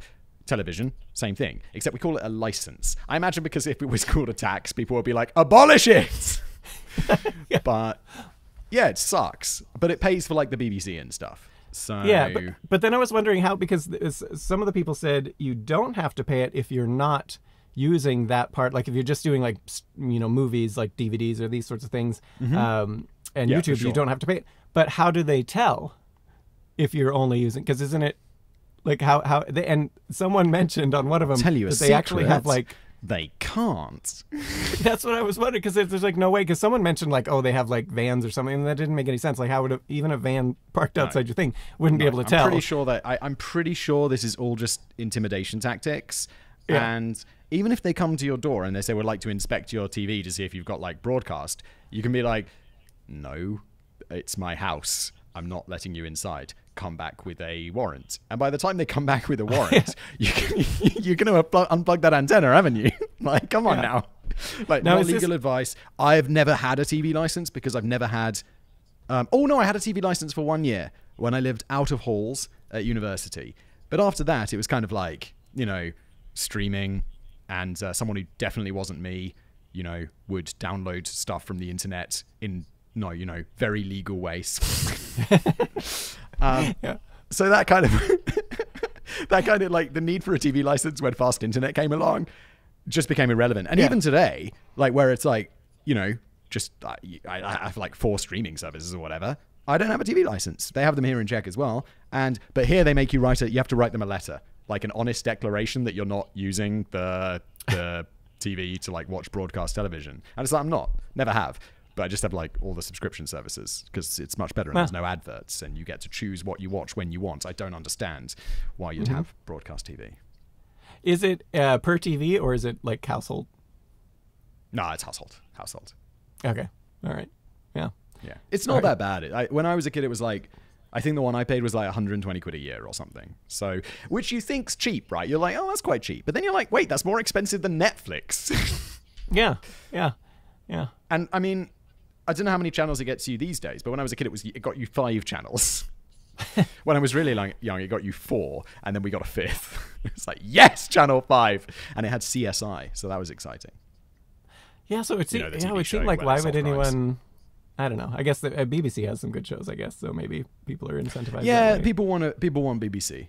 And abroad you get the BBC shows on like other networks because they'll like have a license agreement or whatever on Netflix, but then you won't get them on Netflix in the UK. You'll have to get them through the BBC, so people would have it for that. And then even if you stream through something called iPlayer, which is like BBC's online streaming service, when you log on to that, well, if you're abroad, it says we don't have iPlayer outside of the UK.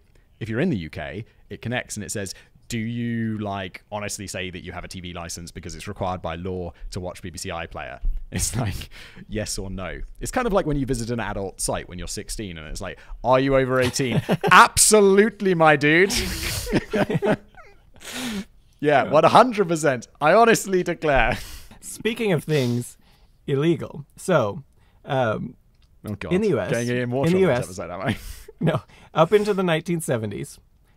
You had paid bathrooms similar to Europe and whatnot, but it was illegal to do like so like if you do like public urination or stuff, you can even get ticketed, or you can even get like actually arrested for indecent exposure. I'll have a pee in public all the time. Like no, I'll piss on like if I'm desperate for a pee, and it's I've got to be pretty desperate, and the next services is too far away. What are you supposed to do? I have to pull over by the side of the road and have a whiz. I'm not going to wet myself. What do you want me to do? Wait till I get home? Would you say your attitude towards that is common for Europeans or in general? Yes, of course. Okay. So in the US, I'm speaking from like my personal experience. Like I just saw what not my mum because it's different for women, but like my dad would always be like, yeah, I just need a pee, so I'm just going to pee over here. So that's what I do. I don't know if that's like an exception, but I'm pretty sure you can just pee wherever you want. Like you'll just be walking around and you'll see someone or you're driving along, you'll see a car pulled over and you'll just see someone having a whiz by the side of the road. It's completely normal. Yeah, see, in the US, like obviously they're generally like angle themselves away from the traffic, so you can't, see them peeing. Yeah. But even if you did, you'd be like, okay, well, I'll just look away. See, I mean, there's certainly like that's a thing in the U.S., but it's also like if you're in a city and things and a cop sees you, you could get a ticket or even like indecent exposure, which is like a more serious thing. Wow. And so this was actually a thing in the 1970s.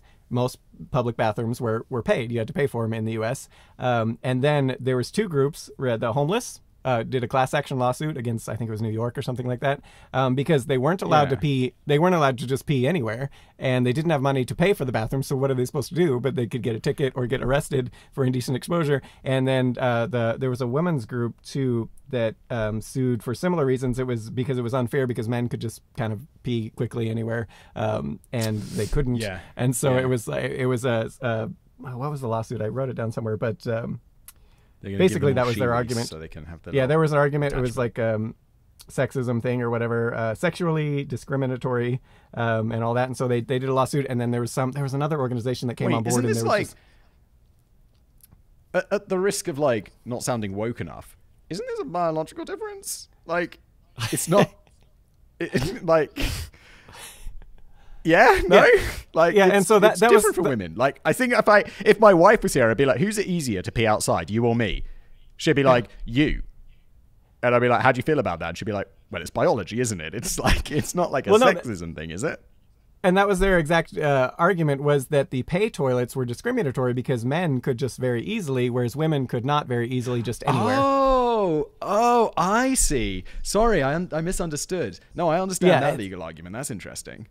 Yeah, and so that was the argument they made, and they ended up it was around, I think it was 1975. Chicago was the first, I think just before this, but right after New York in 1975 made it basically outlawed any paid public toilets, so everything had to be free. And then most other states followed suit. And so now that was the abolishment. It was in the 1970s of the U.S. of paid toilets, whereas in Europe, supposedly it's still a thing. Yeah, we still have paid toilets, sure. Yeah. And I guess that is kind of discriminatory towards women. Yeah. I never thought about it. I don't know if anyone's tried to. Maybe now there will be lawsuits. Yeah. No, totally. Paid toilets are a thing. Never thought about it.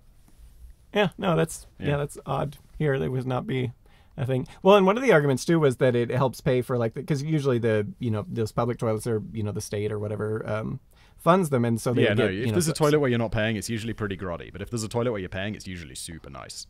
Yeah. Well, and so in the U.S. that was sort of the argument, but then when it came down to it, the actual pay and versus the maintenance and stuff, it was like an insignificant figure. So it was just like, whatever, we'll just get rid of this. But I don't know what's going on in America as well, right? Like I've used your public toilets, the UK public toilets, also horrible. Public toilets in Europe, for some reason, I don't know why, they're just a lot nicer in general. Whereas, I don't know, UK public toilets are grim, and if I remember correctly, US public toilets are also pretty grim. US, I don't know. I don't really have in there to stop people shooting up heroin and shit. Those they're blue not. lights. There are see their veins. There are definitely places like that, but there are also nice ones. But I will say, just where I hang out. Working at at Fred Meyer and stuff, it always amazed me that the I had to clean them. The women's bathrooms were just. It was night and day. It was what did you? It's just a disaster. And not even okay, well, women have more to do in there. Here? But it was literally there'd be poop smeared on the walls and people and just what there was the one I think I've told you about before where the person had to have shaped the poop into a basketball shape, and it was just this, and I had to break it up because there was no way, and it could not have come out of someone like that. They had to have shaped it. What is going on? And there was always just random stuff like that. It's not even just, they're using the bathroom more and for more purposes. It was just why? Why would you do that? Yeah. I know the women have more things to take care of in the bathroom, but forming feces into a basketball is not one of them. Or they the writing and poop on the walls. I could do that if I wanted to. The writing and poop on the walls. I don't know. I do need to do that. Nothing ever like that ever. I don't know. In the year I worked there, and I had to clean them every night. Ever happened in the men's? The men's were, always way cleaner. It just blew my mind a little bit. Wow. Yeah. When you first told me this, it did really surprise me, and then I looked it up online, and everyone seems to agree with you who has, worked janitorial. So. Yeah. Well, all right. So moving on from there to eggs, refrigerated versus not in Europe. Obviously, in the U.S., they're refrigerated. Yeah. Well, in the UK, not refrigerated. In Czech Republic, refrigerated. Really? Even though it has the same because we talked about that thing you wash all your eggs, right? And so then they have to be kept cold. Whereas the eggs aren't washed in Europe, and it keeps them that natural cuticle egg saving. Yes, cuticle, that thing. But I don't know, for some reason the Czechs put them in the fridge, even though I'm pretty sure because they sometimes are a little bit dirty, like UK eggs, Oh, they will last longer either way, regardless of which side. That is one advantage of the refrigerator. Maybe it's for that reason. They're just because they just have a much longer shelf life. But yeah, the whole thing with that is just how to control the salmonella. In the U.S. does it one way, which they just scrub it clean and all this, and UK and stuff does it a very different way. And in both sides, they're just trying to control the salmonella thing, and both sides are basically equally effective. With the one advantage of the refrigeration is, of course, it lasts a lot longer. But I mean, you can refrigerate them the way they do it in the UK, and it'll last longer too. So. Yeah, I don't know. I'll just stick them in the fridge, and because there's also a place to store stuff. My fridge is never full, so I'm kind of if you've got some eggs in there, it makes it look a bit more full, which I feel looks better than just an empty fridge. It's one of those things. When I was a student, my fridge was always empty, and then as an adult, I'm this fridge is still often empty. I think as I grew up, my parents always had a full fridge, and I think maybe it's also changed. People shop more often. My parents used to do a big weekly grocery shop, but now it's I don't know, we'll get groceries delivered 2 or 3 times a week or something rather than just one big shop. Yeah, that was another thing. I don't know where I have it on the list, but in the US, it's more common to shop like big. Like even like I shop like once a month. That's it. Like it's just, and I get it delivered. But but the grocery store is like You also 20 have minutes away Costco, too. dude. It's so good. Yeah, well, yeah, it's the grocery store is 20 minutes away by drive, so I'm not going to drive there multiple times a week. And they'll deliver it for free, so it should, and I have space for storing stuff for a month basically, and milk and stuff lasts a long time because it's like ultra pasteurized and everything. So, and I feel like a month might be a little less typical for many Americans, but yeah, going frequently like multiple times a week is not really common. Maybe in big cities, I suppose. I mean, if you want to get something like, maybe I'll pop into the butcher or like to buy some specific ingredient that I've forgotten. But then, I mean, we live in a city, so like the nearest store's like 5 minutes away, but it's still easier to get it delivered and it's free. So like, or you pay like a subscription. I can't remember how much it is. It's like $5 a month or whatever for the free deliveries. And it's like, okay, cool. Yeah. Yeah, that's my grocery store does. Like it's almost like Amazon Prime where you just pay like an annual. It's not very much. And then it's just free for the rest of the year. Do you have a Costco near you? I love Costco. We have Costco. I have in the a UK, Costco, but I don't have my a nearest membership. Costco is Paris. Dude, why not? Really? You have a business. Get a membership to Costco. Dude, really? Yeah. Yeah. Costco is the land of dreams, my dude. You gotta go. Have you ever been? A long time ago. It was just, but I was like a college student at the time, so like buying something was like, well, I'll spend my entire month's grocery budget on this giant box of whatever one thing. Like, it's one of the things I love now. Like, I'll go to Costco and it's like, I can buy anything. And it's like, because when you, like the last time, like, because we have them in the UK, so I like rarely go to Costco. But like when I was a student, you're going, it was like, oh yeah, I shouldn't really buy those ribs. That's a bit too expensive. Yeah. Or, like, I don't really want to get the giant jar of pickles because it's like a little bit pricey. And now it's just like, I can buy all the pickles I want. I'm an adult man. Yeah, it's I like that feeling. Yeah, no, I had that, and it's so stupid because it's just like ribs and pickles, but it's so like I had the same I'm thing. not a child anymore. It was, I think, when I don't know, it was in late 20s or something like that. But it was the same thing because I grew up like it was not very affluent, and so like getting something random at the store, like it just wasn't a thing. Like whatever my mom picked out, like you don't say, oh, can I have that? Like it's just, the answer is no. And it's just, I was one time I was walking through the store, like I was out of college and the business was going reasonably well, and I was just like, wait a minute. Okay, I think I wanted like Fig Newtons because I liked them as a kid, but I didn't even know, and I saw them and they're expensive, right? Like I had like one as a kid and I loved it, and I was like, I'm gonna get those Fig Newtons. Like I can buy them. Like, there's nobody can stop me, and it's only like $5.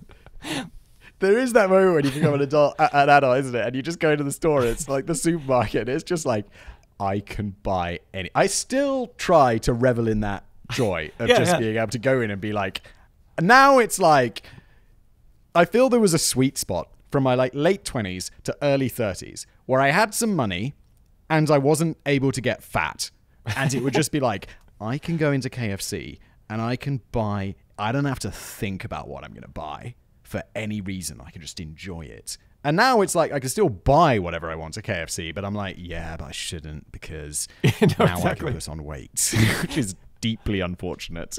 Well, that's what always with like my kids too. You try to teach them like the value of things, and so sometimes they'll ask for something that's like a game and it's like 99 cents, and I have no real good reason to say no, but I do say no most of the time because I'm just like, oh, I say no all the time, and it's like it's like 99 cents, and it's just like, but you don't want to teach them, like.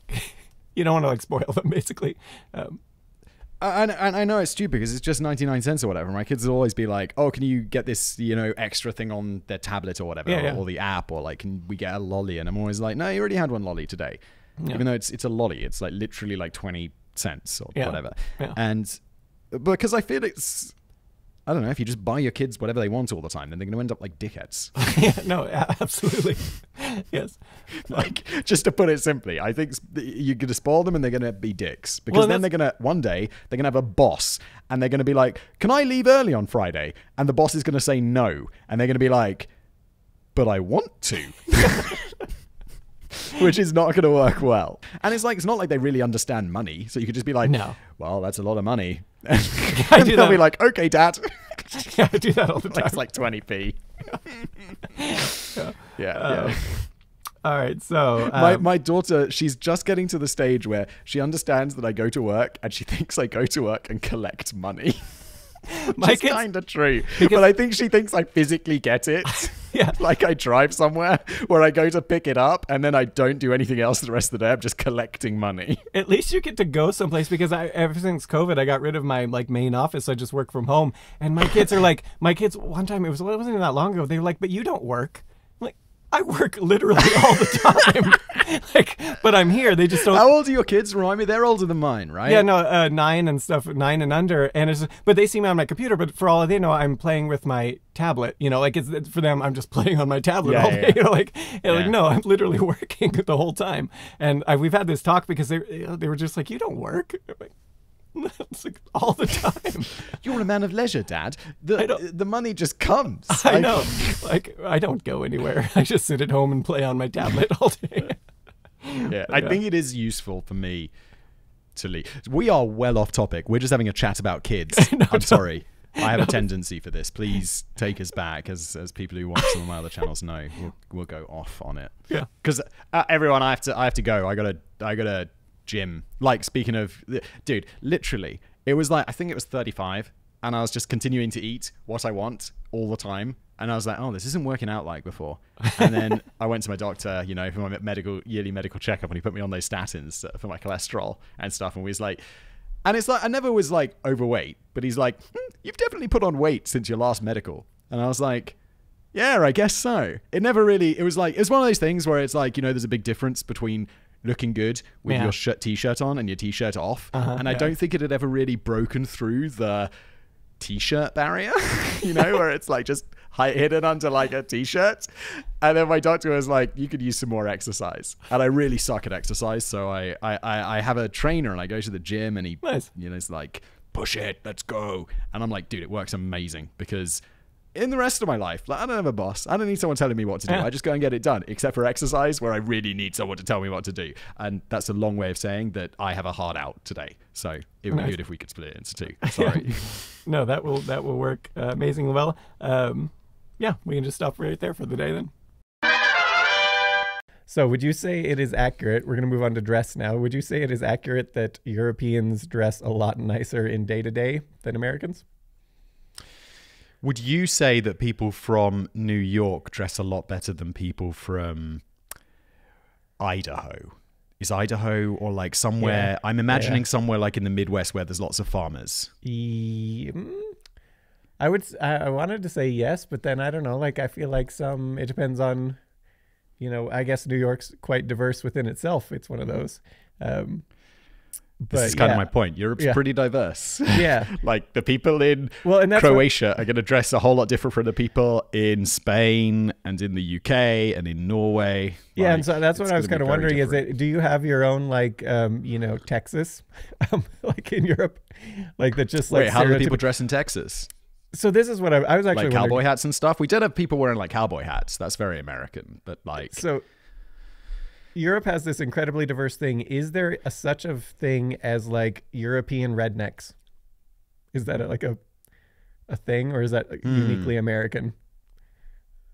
Well, I feel like, I don't know about Europe, but like in the UK, we definitely like have what I guess you guys would call like white trash. Is that politically correct thing? Can you still say that? It sounds terrible, but I still hear people using that one. But I can always use it because I was raised kind of white trash. I literally lived in Hunters, Washington, and you know, like that's. I'll let you give me the pass on that one then. Yeah. So yeah, definitely. Yeah, but it's so diverse. I mean, it's hard to make such a broad like statement. Do Europeans dress better than Americans? And you'd be like, well, yeah, Italians generally always dress super nice. British, huge mixed bag. Germans dress weird. The Nordic people, I don't even know how they dress. And then everyone else, I guess, is somewhere like in the middle. Like it's very diverse, and I'm sure like everyone's thinking like right now, oh Simon, what about this country? What about that country? But yeah, I don't know. I'd say like British is, I don't know. No, I wouldn't say so. I think it's just different. Well, because I was thinking too, like, say a college student, just say a typical college student in Britain, like a typical US college student, especially like a freshman, might wear pajama pants or something and like a t-shirt to class. And is that that happens for sure. That's the same across? Okay, that's the thing. Yeah. We'd wear like tracksuits, not me, personally, but you'd see people wearing like you see a lot of gym clothes outside of the gym, and my kind of attitude is like gym clothes, you wear them in the gym. But there's a lot of that sounds quite snobby. People will be like, "Oh, it's okay, Simon. It's comfortable," and that's fine. Yeah. Like, I'm not judging, but like, there's a lot of gym clothes outside of the gym at UK universities, like lectures and stuff. Yeah. So not everyone's there like dressed in tweed and wearing a monocle. It's not like that. Well, and has that changed in recent decades from before? Yeah, I'd imagine so. Like, because now university, isn't it? In the UK, I think it's like something like half the population go to university, whereas like back in my grandparents' day, it was probably like, I don't know, I'll take a total guess, but like 20%, maybe. I'm not even sure. Yeah. And there'd generally be, I guess, but then smarter people can dress pretty terribly. I don't know, but I would take a big guess and say, yeah, it's definitely changed. Yeah. That's interesting. People just dress smarter in the past anyway, didn't they? Like, they'd always be like, you'd be like, and here is a shot of a Victorian, like, slum. And there'd be, like, dudes wearing, like, ties and shit. And you're like, what? Well, and even, like... Why didn't you spend the money on food? Even in the summer where they're wearing, like, 3 layers or 4 layers or something. Yeah. Would you say, with your typical dress, though, because... When I ever see you, obviously it's like on set and stuff, but even like you still seem to dress a little bit nicer than most. Would you agree with that? Yeah, no, I would say how I'm dressed now is like, maybe I even dress slightly nicer in the real world. Like, I mean, yeah, I don't know. Yeah, no, I'm definitely like, this is not my best jacket. It's kind of like worn around here. I think it's got like... Yeah, it's a big hole on the sleeve. Nice. But no one ever sees that. But that's only because it's constantly resting against the desk like this. Everyone who's just listening, I got a big hole on my elbows, which is why you have those leather patches on them. So I could get it patched up, but it's also a bit too small. Like, it looks smart, but there's even a button missing. Like, and it's way too tight. Look at that. It looks ridiculous. It does look good on camera. It's all it does. Like, when you just wear it on camera, it's like you don't have to do it up. It's no one knows. See, and that's where but I couldn't wear this in real life. It looks way too tatty. See, that's where, like, I wear, like, I have like 3 shirts that I bought. Like, I found my favorite shirt on like Amazon, and I bought like 10 of them, and then like 2 different colors, and that's like what I wear. Or like or I'll just like a t-shirt with something like this, like a flannel over, and that's like it. Like it's the same every day. I also keep it super simple. I don't really wear shirts. I always just wear like t-shirts in cotton. Like, one I found that's a lighter cotton that I like, one I found that's a heavier cotton that I like, and then I have some like turtleneck ones as well. But it's like, I'm very rarely not wearing a black t-shirt or long sleeve t-shirt or turtleneck t-shirt. That's pretty much it. See, and I think one thing you have going for you with the recording too is the baldness, because I always wear a hat, and so like the only time I do my hair is when I'm recording. But I had been like 20 years without doing my hair, and so like when I first started recording, I literally had to be like, I have no idea what to do. Cry me a river, Cry me a river. But then it looks different every time, whereas it just looks all consistent. I'm hearing is the world's smallest violin. But if you want to record something one day, and then you want to record, like, you have to fix something, right? You can just put on the same shirt. No one notices. No one notices about the hair. No one notices. Like completely like, people different. are like, oh my God, my hair looks terrible today. But no one notices. Only you who notices that. Yeah, totally. No. Like, you could turn up with hair a different color, and people be like, what? But they wouldn't. Yeah. But... yeah. All right. So moving beyond dress, let's go to physical fitness and see if this is an old thing or like an old style thing, or but a lot of fat in Europe as well. No. Like, we have this meme of like Americans being overweight, but it's like, yo, you look around Europe, we're fat as well. We so are. Well, there's another side of this too, though. Supposedly, and I see what your opinion is on this, if the people were correct. Is that in America, you do have this like obesity thing, of course, but you also have this other side of these people who are just so into like muscles and physical fitness that way, and like just like getting jacked with muscles. And supposedly, according to several Europeans and the discussion there, is that you don't really have that in Europe, like these real muscle bound, like where it's like the other end of the spectrum, almost like a response maybe to the obesity. It's just like this other end. We definitely have this. Yeah, 100%. It's people who love the gym. Yeah, but. Yeah. Okay. Yeah. That one seemed odd to me, so I put that Dude, down. I've been hitting the gym for like over a year now. Like Yeah. I'm on my way. I'm becoming Nice. like a bro. Like Nice. I'll be one of these people that's like, bro, what do you even lift? What do you lift, bro? And it's like now I deadlift 110 kilos. Nice. I don't know. Whoa. It's not that great. I'm not sure what that is in. Or I think my 1 rep max was 115. That's got to be like 200 and something pounds. So it's Yeah, not no, that's- amazing, but I'm on my way. No, that's like that. Yeah, that's not bad at all. Got my 12% body fat, which I'm going to get below 10. That's actually Let's really. go. That's excellent. Yeah. That's mostly been diet. Now I just eat a protein shake for breakfast and a salad for lunch every single day. No, that's what. Yeah, I like the. We actually had a physical fitness sponsor. Did you see that a while back? Copilot. Yeah. I didn't see that. Wait, did you do that one or did I do that one? I did do that one. I don't know. Maybe they don't do a Okay. European one. I thought it was. I thought maybe I just didn't remember. I thought it was strange that they chose me, but I was like, no, that's great because I actually have a nice home gym set up in the garage. Like it's Yeah, quite you've nice. always been into gym, if I remember. Yeah. So no, that was like a perfect fit for one, but yeah, no. Yeah, I was surprised they didn't. I thought maybe you just didn't want it because I was like, why'd they pick me? You'll get more views. Like, you know. I don't remember. I don't think so. It sounds like something I would have said yes to. Yeah, no, so maybe they were Like now that I'm a gym bro and everything. yeah, totally. No, it was a good one. Turning into a giga Chad. Yeah, it's a good one because they actually let you keep it forever for free if you want. So I still have the little Copilot thing. And it's basically weird. because if they want to sponsor in the future, they like that. Oh, I've been using this for 2 years or whatever. Oh, it's, like, wait, worth it. they let you keep it for free or it's a product that is always for free? It's like a No. one-off purchase? They let me keep it for free because they sponsored us once. Okay. Yeah. I was like, that's an odd business model, but No. now I understand it better. No, it's quite good though. But yeah, no. Yeah. Love Yeah, that yeah. free shit. You should get in on that. It's a good one. Yeah. I have infinite shoes from Bessie and infinite cereal from Magic Spoon, which is nice. That fits in with my new gym stuff because it's like a protein-based cereal. Have you had Magic Spoon? It's very good. No, they always shipped it to you. I did get the athletic Dude, they green. gotta ship- That one's. Oh wait, they Yeah, wanna that's say- good. They want to say AG1. I have They that don't- with my they don't like vitamins. athletic Oh greens yeah, I'm anymore. sorry. Well, this isn't a sponsor read. I'm sorry, but for like their whole company history, they call themselves Athletic Greens, and then they're like, and now we're AG1. Oh, I'm so sorry that I sometimes get it wrong after years of calling it the other thing. Yeah, no, No, I have that with my like various pills and supplements. Yeah, no, yeah, they're a good one. it's good. They're a good one. But yeah. So all right, let's move on to education now.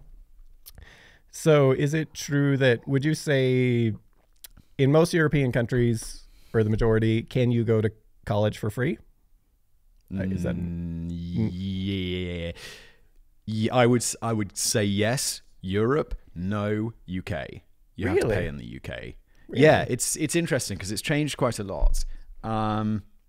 So I have a story about this. When I went to university, I was the last year where you could pay £1,000, so what, like $1,700 a year for tuition, and that was the tuition. I think the actual cost was like closer to £8,000, but the government subsidized like 7 out of 8, so you pay $1,000. If I had taken a gap year, which is like this thing we do like between school and university, if I had taken a gap year, they wouldn't allow you to suspend it, and then you'd end up paying triple. So it was £3,000 the year after. And now I think it's like £8,000 a year or something. I'm not sure what it is now, but it definitely tripled the year after I joined. So I made it quite well there. And so that's tuition. And then the government also gives you loans. So then you also get, like, when I was doing, I think it was like £3,000 a year that they'd give you for like life and living and stuff. You still, that's not enough to live off in a year, obviously. But what was it? No, it was $3,000 a year. And then, you borrow that, and then it's like a super low interest loan. I can't even remember what it is. It's like maybe 0.5% above base, and they make no effort to get it back from you. Like, I finished university in 2008, and I never, probably shouldn't say this, I never paid any of it back.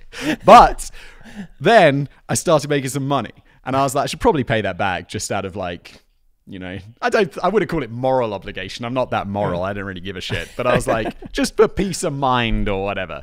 So I phoned them up And I'm just like, I think I owe them probably like $20,000 equivalent.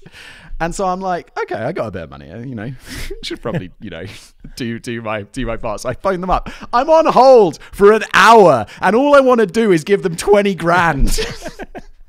And so I'm sitting there and eventually I get some guy on the phone and he's trying to dissuade me from doing this. He's like, are you sure you don't, you know, the interest rates can be very low. Are you sure this fits with your financial situation? I'm like, yes, just send me where to send the money. Come on, how hard is this?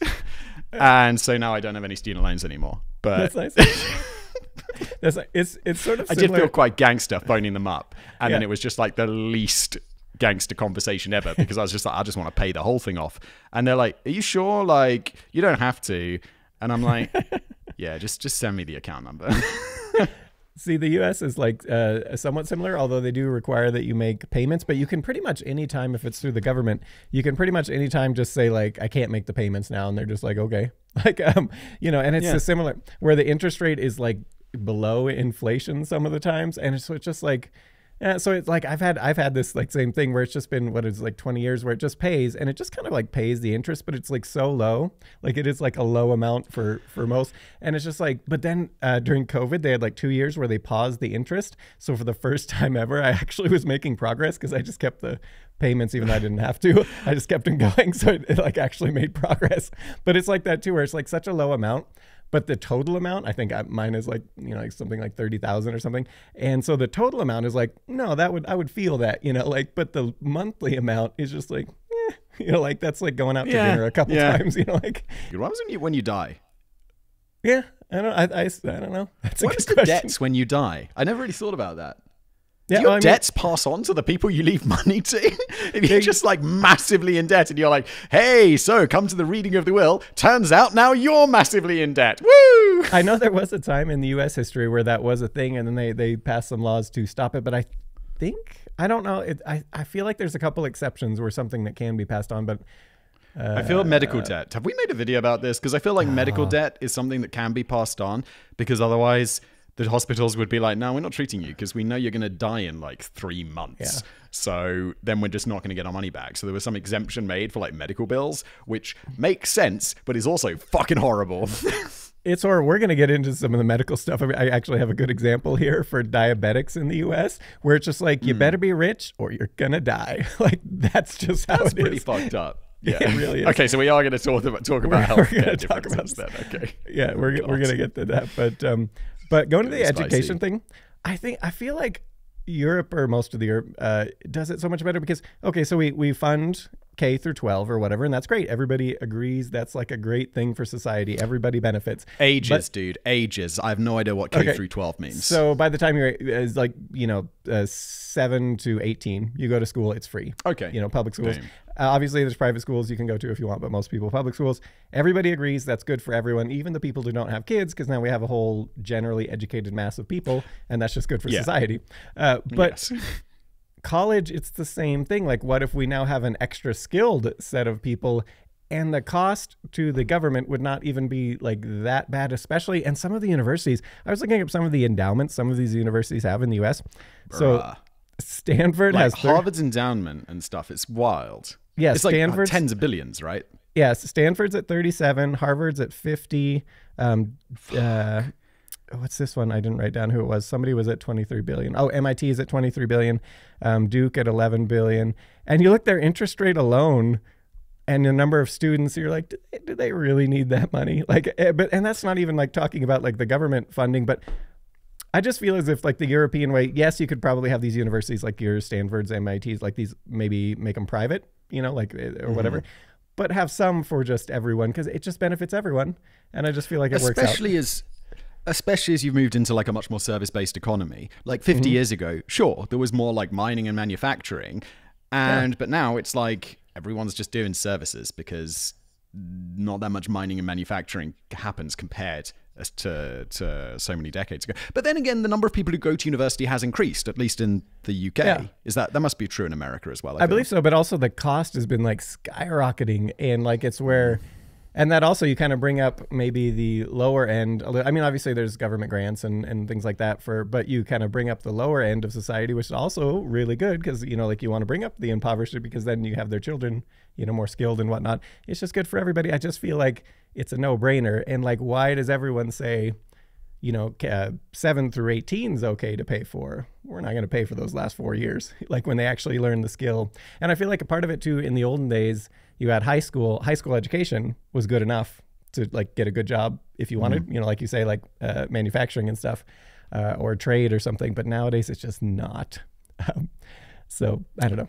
Your opinion? It's interesting. So while you were saying that, I was looking up, because my argument, like I was thinking, would be, well, yeah, but America has like so many good universities. Like, how many other countries can I, other than the UK, can I name 5 universities that are famous? Harvard, MIT, Stanford, Caltech. Yeah. There's going to be another one. I could do another one. Did I say MIT?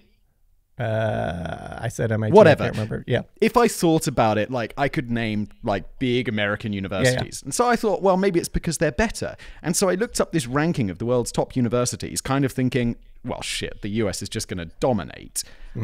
It does not. It does, but not as badly as much as you'd think. So top 10, 1, 2, 3, 4 are in the US, but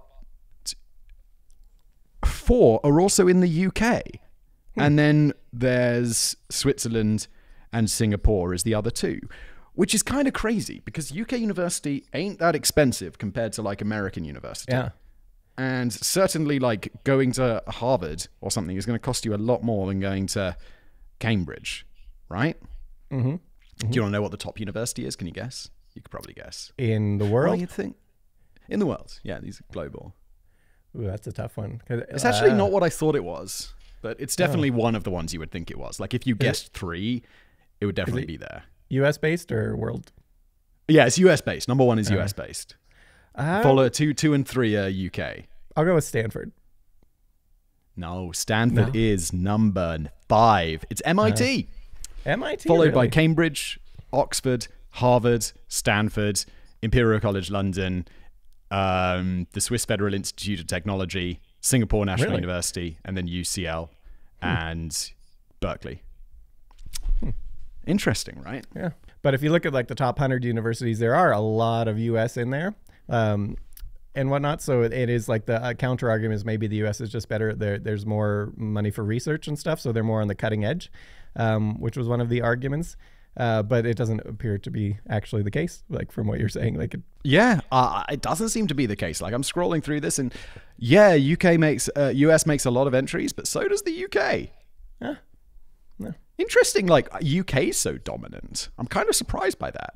It's interesting because there's some stats on some kind of weird things we're going to go to later, and it is like the US and the UK are so similar in some of the things, and then it's like. Then Europe is like this separate. A lot of the different countries have like, it's very different. We'll get into some of them later. It was kind of interesting. So we're going to move on from there. Wait, dude, I'm sorry. I don't want to move on just yet. This surprises me as like a British person. Because if someone said they went to Princeton University, I'll be like, oh shit. Like you got a giant brain. Princeton and Harvard in my mind are the same. Bro, they're not. Princeton is 17th. It's behind... Some I've never heard of the University of Pennsylvania. That's at 12. University of Chicago. That's University at 11. Pennsylvania. Trumping Princeton and Yale. Yeah. No. To be fair, I just pulled this from topuniversities.com, so I don't know if we can rely on this, but I do wonder too, for some of them, at least in the US, a lot of the universities, it's like, do they have really good sports teams? They're a good university, and it's like that has nothing to do with academics, but it's this perception is like I've heard of them, like oh yeah, but I don't think I heard of any of them because of sports, because I don't follow American sports. These are just in my mind like who's got a big brain. And Princeton is like, oh shit. Yale, oh shit. University of Pennsylvania, apparently even bigger brains. And who would have thought? Pennsylvania. So all right. This one I just put in because I know in the past we've discussed it.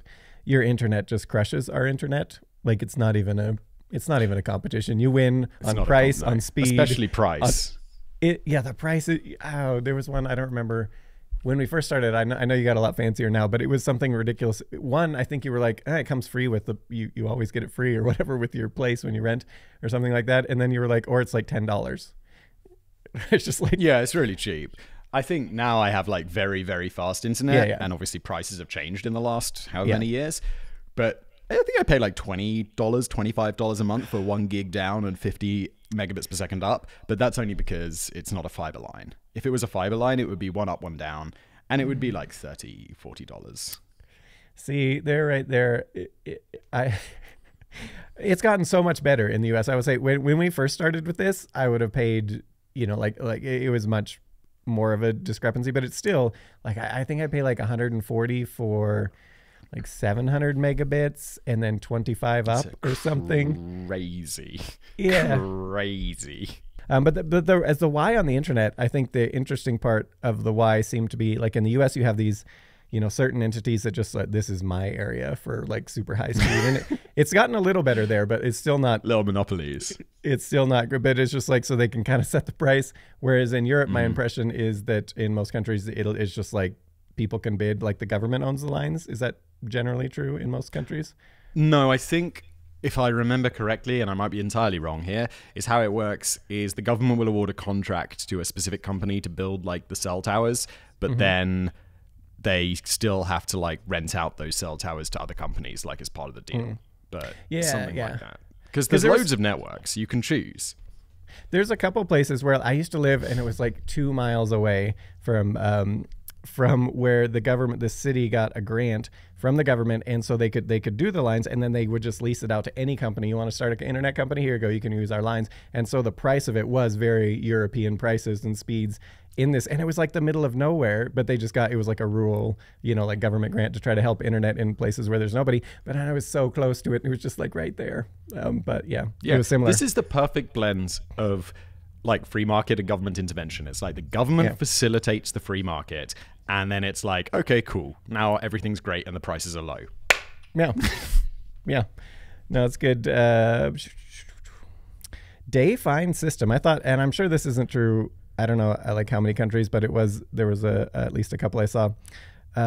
Fines based on your income and not the same for everyone. Is that pretty? Yeah.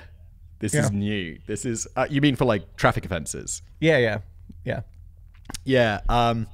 So there's some countries, I think it's like one of the Nordic countries and maybe Switzerland, where it's they calculate the fine based on the egregiousness of the offense. So for example, if you're doing like 120 on the motorway, that's pretty bad. And then they also calculate it based on your income. So they times those numbers together and then they come up. So if you're like mega rich and breaking the law like badly, the fine, I think the record's like €250,000 or something for like speeding. In the UK, they did it what I think is the worst way possible. Fines are like normal. I think it's like up to 80 quid or whatever for like a standard, so like $100 for like a standard speed camera catches you sort of fine situation. Income dependent, it then kicks in. So if you have like, I think it's like over 50 grand a year or something, then your fine increases. And it increases up to a certain point where it's like, but then it caps out at £500.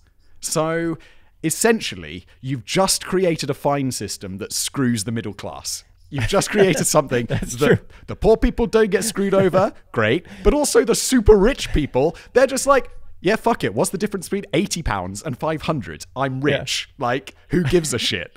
And it's just like, what have you done, government? This makes no sense. You've implemented it in the worst way possible.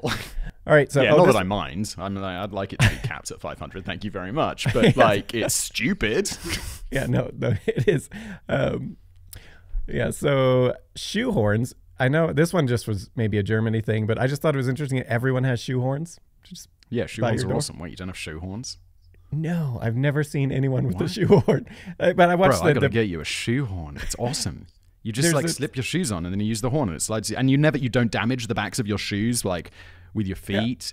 Yeah. The shoes stay in better condition. I knew what they were, but it's like something like here it would be like a elderly person might have a shoehorn, like, and there was like a Simpsons everyone's episode. using the shoehorns. There was a Simpsons episode where Homer's like, ooh, foot goes in, foot goes out, and he's using his shoehorn. But like that's like my familiarity with shoehorns. But there's like You got to get a shoehorn, dude. Get that shit off Amazon. You won't regret it. And get a long one so you don't have to bend down. Like they make these really long ones rather than the small ones. The small ones, you're like, well, why don't I just use my fingers? I can take it. But just get a long one. You won't regret it. Interesting, because it's just, maybe the U.S. is pretty, it's not as diverse as Europe, obviously, but it's diverse. So maybe my Pacific Northwest. Maybe you just don't have the technology yet. Yeah, maybe just in the Pacific Northwest we're not advanced. We just haven't shared yet. So transportation, obviously. Primitive situation. Yeah. Europe obviously crushes the U.S. in public transportation. It's not even there major cities in some like a New York or something has decent, but otherwise. And your flights are so cheap there. You can just fly. Wait, don't you have Southwest? I hear lots of things about cheap Southwest flights. Is that not a thing? It's still. If you do way in advance, it's not too bad. But if you want anything like in the next month or something like that, it's just ridiculous, or even shorter term. But your prices are way like I don't know. Flying across, it just depends on what time and whatnot. But if you want to go to Florida in the spring or summer from Washington, so that you want to go someplace tropical, you're looking at like $1,500, $2,000 per seat. What the fuck? Yeah. I could fly to America for that price. Yeah, I know. That was when I went to when we went to what the fuck? When we went to Amsterdam. That makes no sense. Yeah, it depends on the time of year, of course. Like you want to go, but are it's you just talking like economy class? Yeah, you don't want to go to a business class. You don't want to do that. What? $1,500? Isn't that like a 6-hour flight? Yeah, it would be the equivalent of like flying across like from the UK to the furthest other point of Europe. So because it's about similar size. But yeah, for whatever that would cost you, I don't know. So it's like I don't know. You could do it with a budget airline. It's probably $300, maybe $200 if you got it on a good day. Yeah, no, I was looking up some of the prices with just popping around Europe, and it just crushes. It's not even competition. You gotta like. So when you look up those flight prices, especially nowadays, it's like, okay, cool. So I fly back to the UK, see my family, take my kids, take my wife, and we all get on the plane, or like we're all booking the plane, and it's like, oh wow. Tickets are like $40. That's ridiculous. And then it's like, oh yeah, that's one way. And you're like, okay, well, it's still $80. That's still great. And then it's like, oh, you need baggage because now I got all this kid shit to take with me. And it's like, yeah, I got baggage. And they're like, well, that's $100. And then literally the next thing you know, you spent $1,500 on 4 seats. And you're like, how did this happen? It was 30. Yeah. Well, my impression was though that the European they do maybe pack. The U.S. packs them in pretty good, but the rail, like you're a little bit tighter packed and things like that, supposedly. But that could be completely a wrong impression. But I don't know. I feel like we could look that up. I'd be very interested. Like Southwest's. Should we ask ChatGPT? Okay, so Southwest Airlines offer a seat pitch that ranges from 31 to 33 inches. Ryanair. 30 to 32 inches, so you're right. Slightly smaller. Seat width on Ryanair, 17 to 17.5. Southwest, 17 to 17.8, so basically the same. Yeah, you're right. You get a little bit more space on Southwest than Ryanair, so that's nice. That's got to be minimalist on the shoulder. Hold on. Like they can't possibly go more narrow than that, right? Well, they're not going to get more narrow on the way up, are they? That would be insane. Yeah. I have had situations where I'm on a small bus or something, and you have just like 3 dudes sitting next to each other, and it's like someone's always resting on someone else's shoulder because all the shoulders are too big. Yeah. So, this one was cool. The right to roam law in the UK, you can just walk through someone's land. Yeah, it's no trespassing, basically. That's insane. Yeah. Like in the U.S., you go to Texas and you do that, you'll get shot. You get fucking shot. Yeah.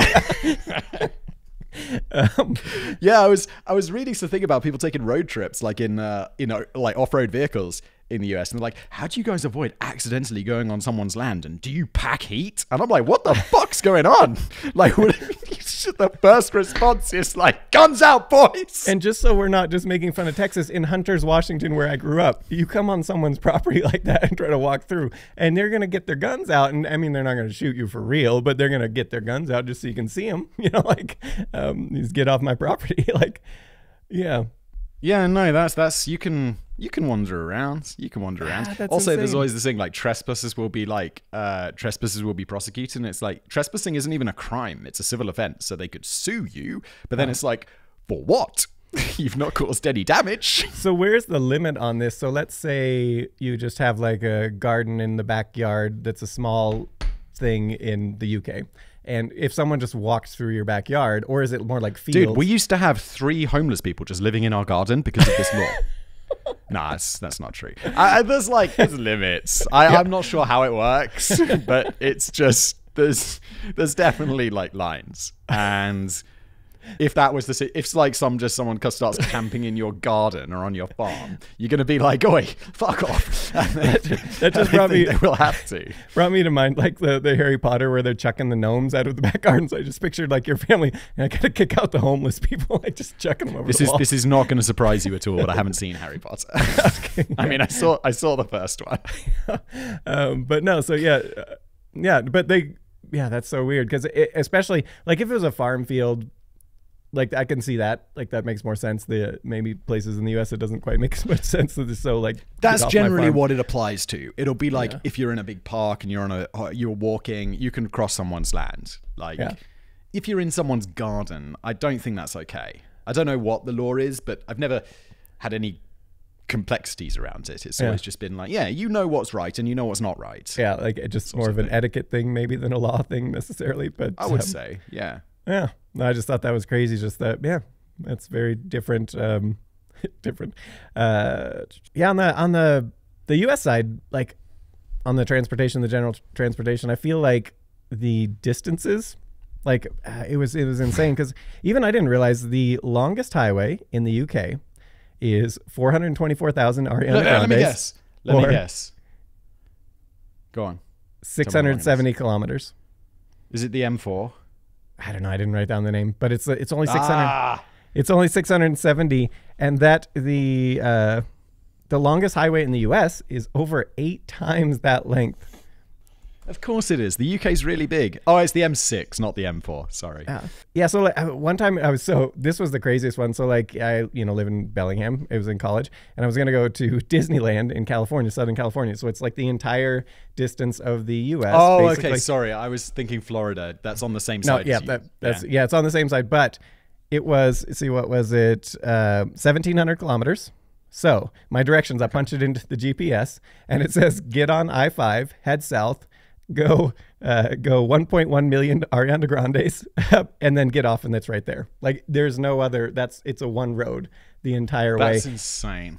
When you consider the whole of Europe, it's a bit different, but it's still not that far. Like I drove from where I live in Prague to visit my family in the UK. Just wanted to take like a big old road trip, and so I drove, and I basically left in the morning, and then stayed somewhere near the Channel Tunnel that evening, and then the next morning I drove to my parents' house, and that's kind of from the middle of Europe. So if you were driving from right on the other side of Europe, maybe it would take you a couple of days, maybe 3 days to drive. So it's not that far. This last weekend, I drove from the capital city of my country to the capital city of Germany, and it's like a 3.5 hour drive. This is insane. Yeah, Washington State. I think 4 hours to stop. I stopped for charging, and that was it. Yeah, Boom. Washington State alone, like if I want to go to Bellingham to my parents in Hunters, it's like a 7-hour drive on the highway. So far, and you're not even out of the state. Like, but no. So it's I didn't realize. I knew the U.S. I thought Europe was bigger than the U.S. basically, but it's almost dead even. It's 9.8 million it's pretty similar. Square kilometers for the US, and it's 10.2 million square kilometers for Europe, all of Europe. And that kind of blew me away because I knew it was like the US was big in Europe, but I thought Europe was still a fair amount bigger. When I lived in the UK, I was very jealous of America and the geography because I was like, wow, it's really cool that you guys can just drive for like days. You can just get in your, because I love taking a road trip, and I'd be like, it's sick that you can just, wherever you live, you can drive and experience basically some different culture, different big city. You can just drive. And I'm like, in the UK, it's like, yeah, you drive and it's like a day later you've reached the other side, and you're like, well, that's kind of disappointing. And now I live in Europe, I'm like, I think it would have been more awesome when I was younger because I had much more spare time. But it is really cool to be able to just jump in the car, and there's no borders because it's all European Union. And you can just, and if there is a border, you just, maybe you'll be waiting 20 minutes in the car. But it's like, you can drive anywhere. Like last summer, I took a road trip down to, we went all the way down to, don't remember the name of the country. Shit. It begins with a B, Bosnia-Herzegovina. And it's like, yeah, you're there in like a couple of days, and it's so different. Like people smoking inside, they're eating all this different food. You're like, what is happening? And it's just like, it's not that far. Oh, Serbia as well. I went to Serbia, and it's just so different, and it's cool. Yeah. And I wish I had that when I was a kid. Yeah. No, it's crazy because here, like, you don't really get that. Like, you can go, like you say, like drive half a day and it's suddenly, a completely different, so much different. Whereas here, like Nevada, there are parts of Nevada where you can drive 1/3 of the length of the entire length of Britain, or the UK, I should say. I shouldn't say Britain. The entire length of, 1/3 without even encountering a single gas station or almost any house or anything whatsoever. It's That's just insane. a whole lot of nothing. And they'll even have the signs. That's insane. They'll have like a sign that says your next, like gas station is 200 miles away or whatever. Like, so just fill up here. What's the overall, what's America's population? 300 mil? Yeah, something like, I think it's like 350 now or something like that. I can't remember. Something like that. Okay, because I was thinking, like, we don't have that. Like, Europe feels there's a lot more stuff. And I'm like, why is that? And I'm like, because there's 750 million people. So that makes a bit more sense. Yeah. I mean, that comes with the disadvantage of, of some things, but you get so many advantages too. But yeah, the U.S., and especially because the U.S., most of the population is just on the coasts.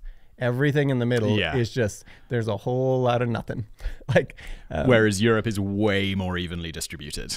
Yeah, you have these like obviously cities, big cities, but they're not all on the coast. Yeah, well, so you do have like the dotted cities here and there, but it's like, here's a dot that's a major city in the middle, and then there's nothing around it. Like, not really. Yeah. Which is nice. I mean, I kind of like the whole lot of nothing. That's quite enjoyable. But I like that. That's good vibes. Yeah. But let's go on to traffic lights, because this one came up when we were driving down to California that one time, and you said, and I want to know if this is more common. So you stop at a red light in the U.S. and can't turn right. You can turn right in Europe. No, you can't. But why not? Like, it doesn't make any sense. It doesn't make any sense. It makes perfect sense. I mean, it would be turn left in the UK because you drive on the other side of the road. But you should be able to turn right on a red. I don't know why the law is this way.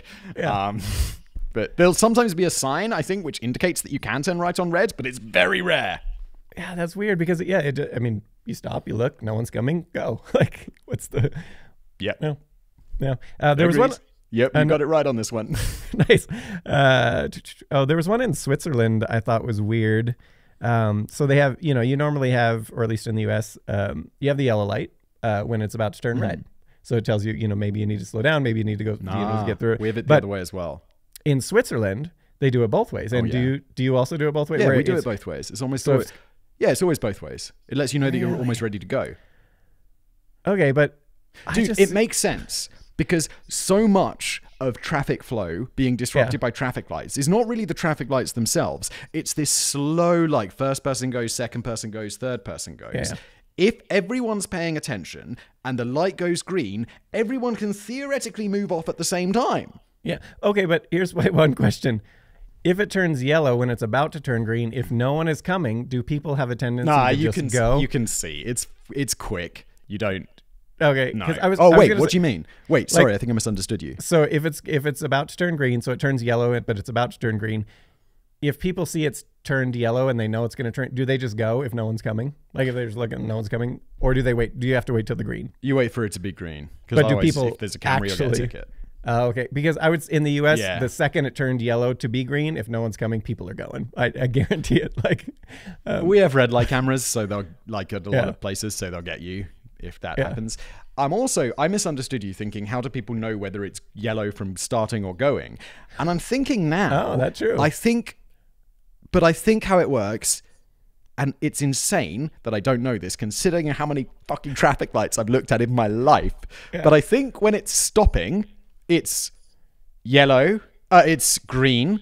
Green goes off, yellow comes on, yellow goes off, red comes on, sequence. I think when you're going, red is on, yellow turns on, both red and yellow turn off, and green turns on. Okay. Does that make sense? Did I explain that well? It does, but I imagine it's one of those things, like, it seems very confusing to me, but I imagine as soon as you did it for like 20 times, you wouldn't even think about it anymore. Like, It's also good for when you're street racing, because unlike in America where you don't know when it's going to turn green, it's like, it turns yellow, you lift your foot off the brake and you get ready. Dude, Switzerland, another thing about Switzerland. I was once driving in a country called Liechtenstein, which is this like micronation next to Switzerland. And I put it into my like Waze that I want to go back to my hotel. And the next thing I know, I'm crossing over the border into Switzerland, because apparently taking the Swiss highway is the fastest route. It's like 5 minutes on the highway rather than going through all of Liechtenstein's like windy roads or whatever. The problem was, you know how much I had to pay to go on the Swiss highway? 60 euros. Because they're like, oh yeah, you need a vignette, like the highway sticker, and you can only get it for a month, and it's 60 euros.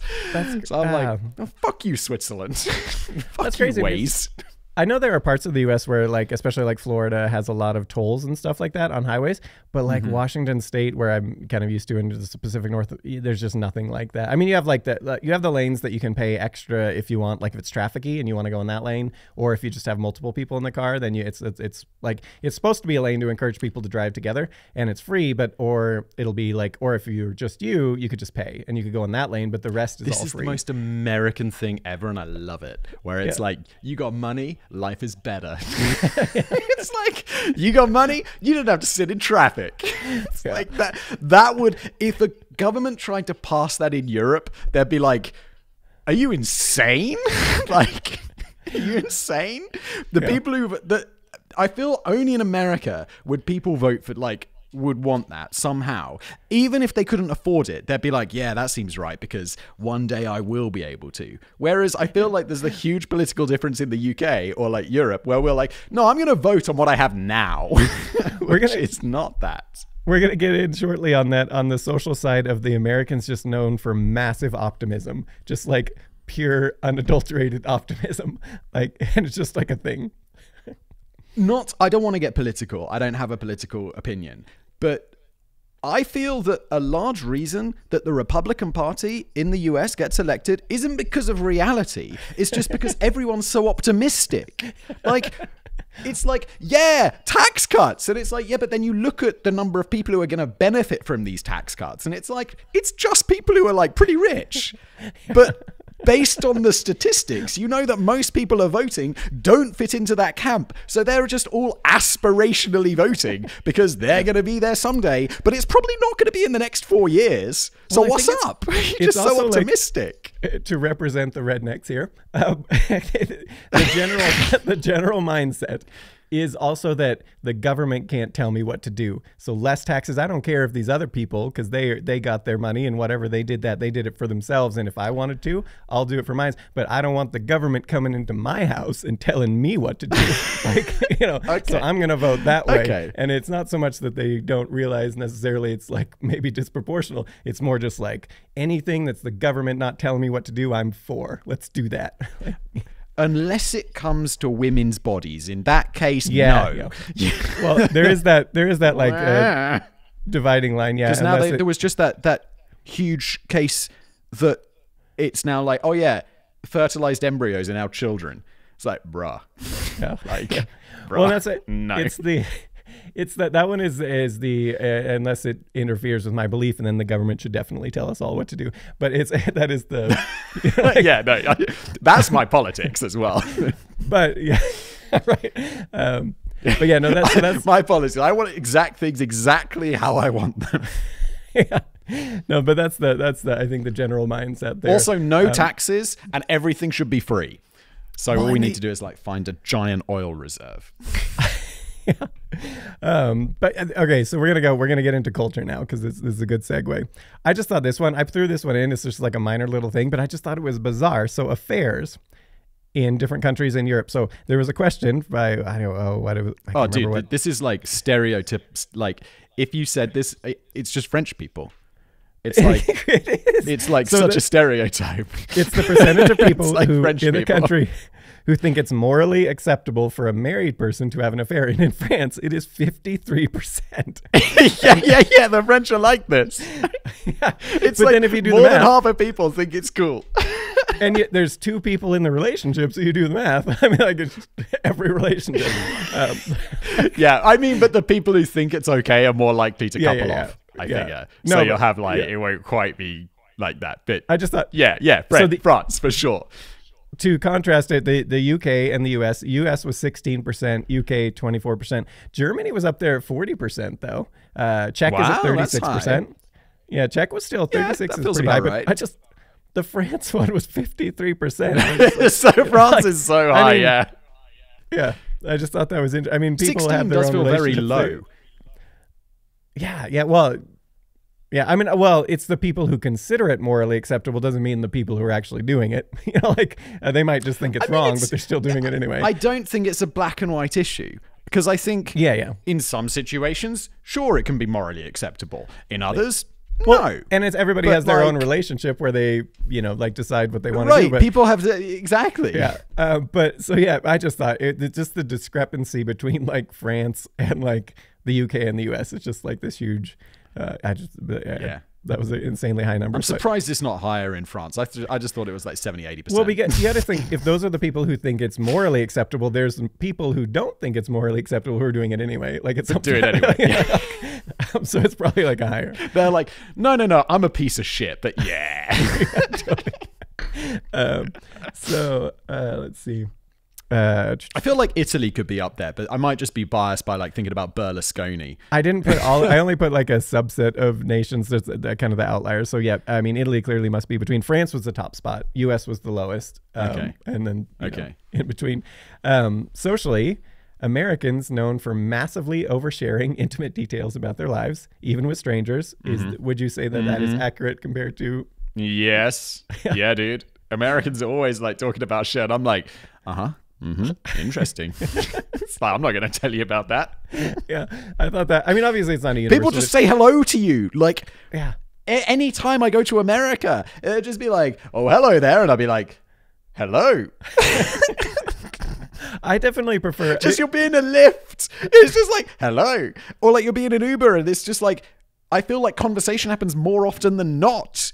And it's weird. When I am out and about, I often will wear, I utilize my hat very well because you can break eye contact and then like they won't talk. Like it's subtle, and they're probably not even realizing, the subtle, or if it's a thing where if I'm going to like go in a very, where I might be talked to, headphones. Oftentimes I don't even got music on. I just got the headphones on. But I prefer the European. Dude, sometimes I'll be wearing headphones and I'll hear someone talking to me and I'll just pretend not to hear them because I'm wearing headphones. No, exactly. I do the like someone will come up to me and I'll be like, and they just like realize that I'm listening to music even though I can definitely hear them.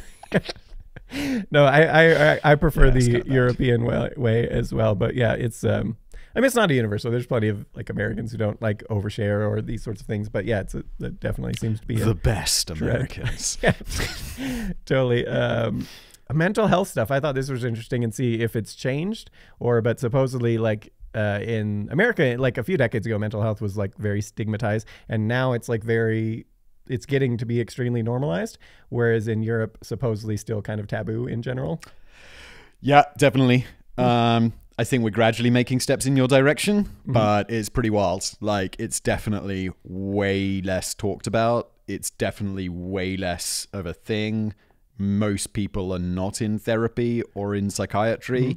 And I think you guys got it right with that one. I think it's only a matter of time before we realize in healthcare in general that we focused really a long time on fixing people's physical bodies. But it's like, I think the mind's a pretty major part of medicine. And I think it's just we're gonna realize that that's a pretty big thing. When I also thought it was kind of funny, I was just hypothesizing that maybe that's the whole alcohol divide, like between why do we drink more? Because we're not in therapy. Exactly.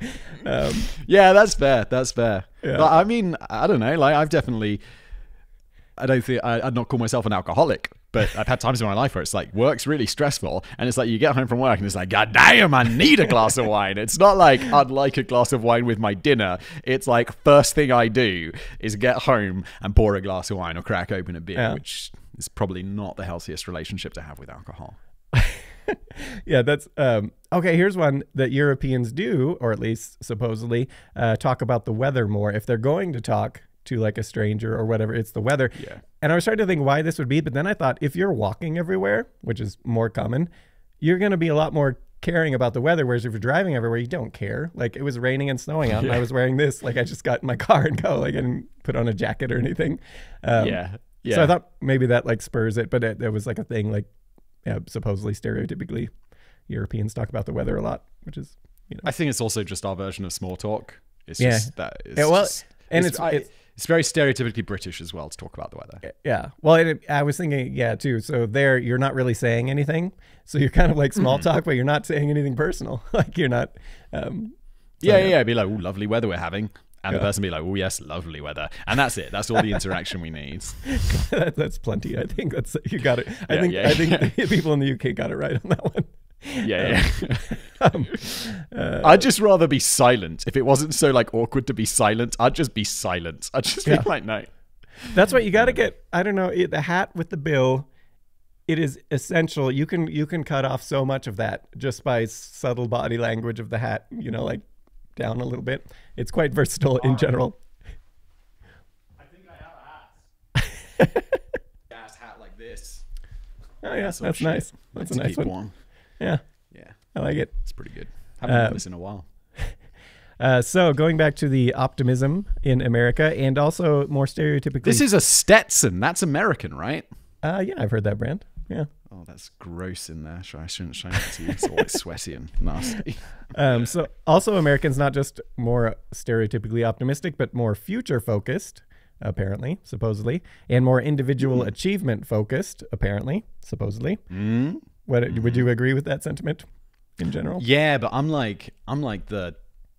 an American in this regard. I'm like super future focused and super individual achievement focused. That's what I was reading some of these things, and I was like, that is like Simon's like not like that at all. Like where it's like where you. But you were aligning with the American. I would say you were aligning with the American side. I definitely align with the Americans in a lot of ways. Yeah, like, on with this kind of work stuff. I work way more than the average European person. I like work. Yeah. Well, and you also like a lot of the criticism of the like the European companies is they're just like, if this is the way we've done it, this is the way we're doing it, unless we're like absolutely forced by the government or something to change. Yeah, it's really insane. Or like just whatever, or a company. And whereas you, like, if you can find a new way to do something more efficient, you're gonna just like implement it immediately.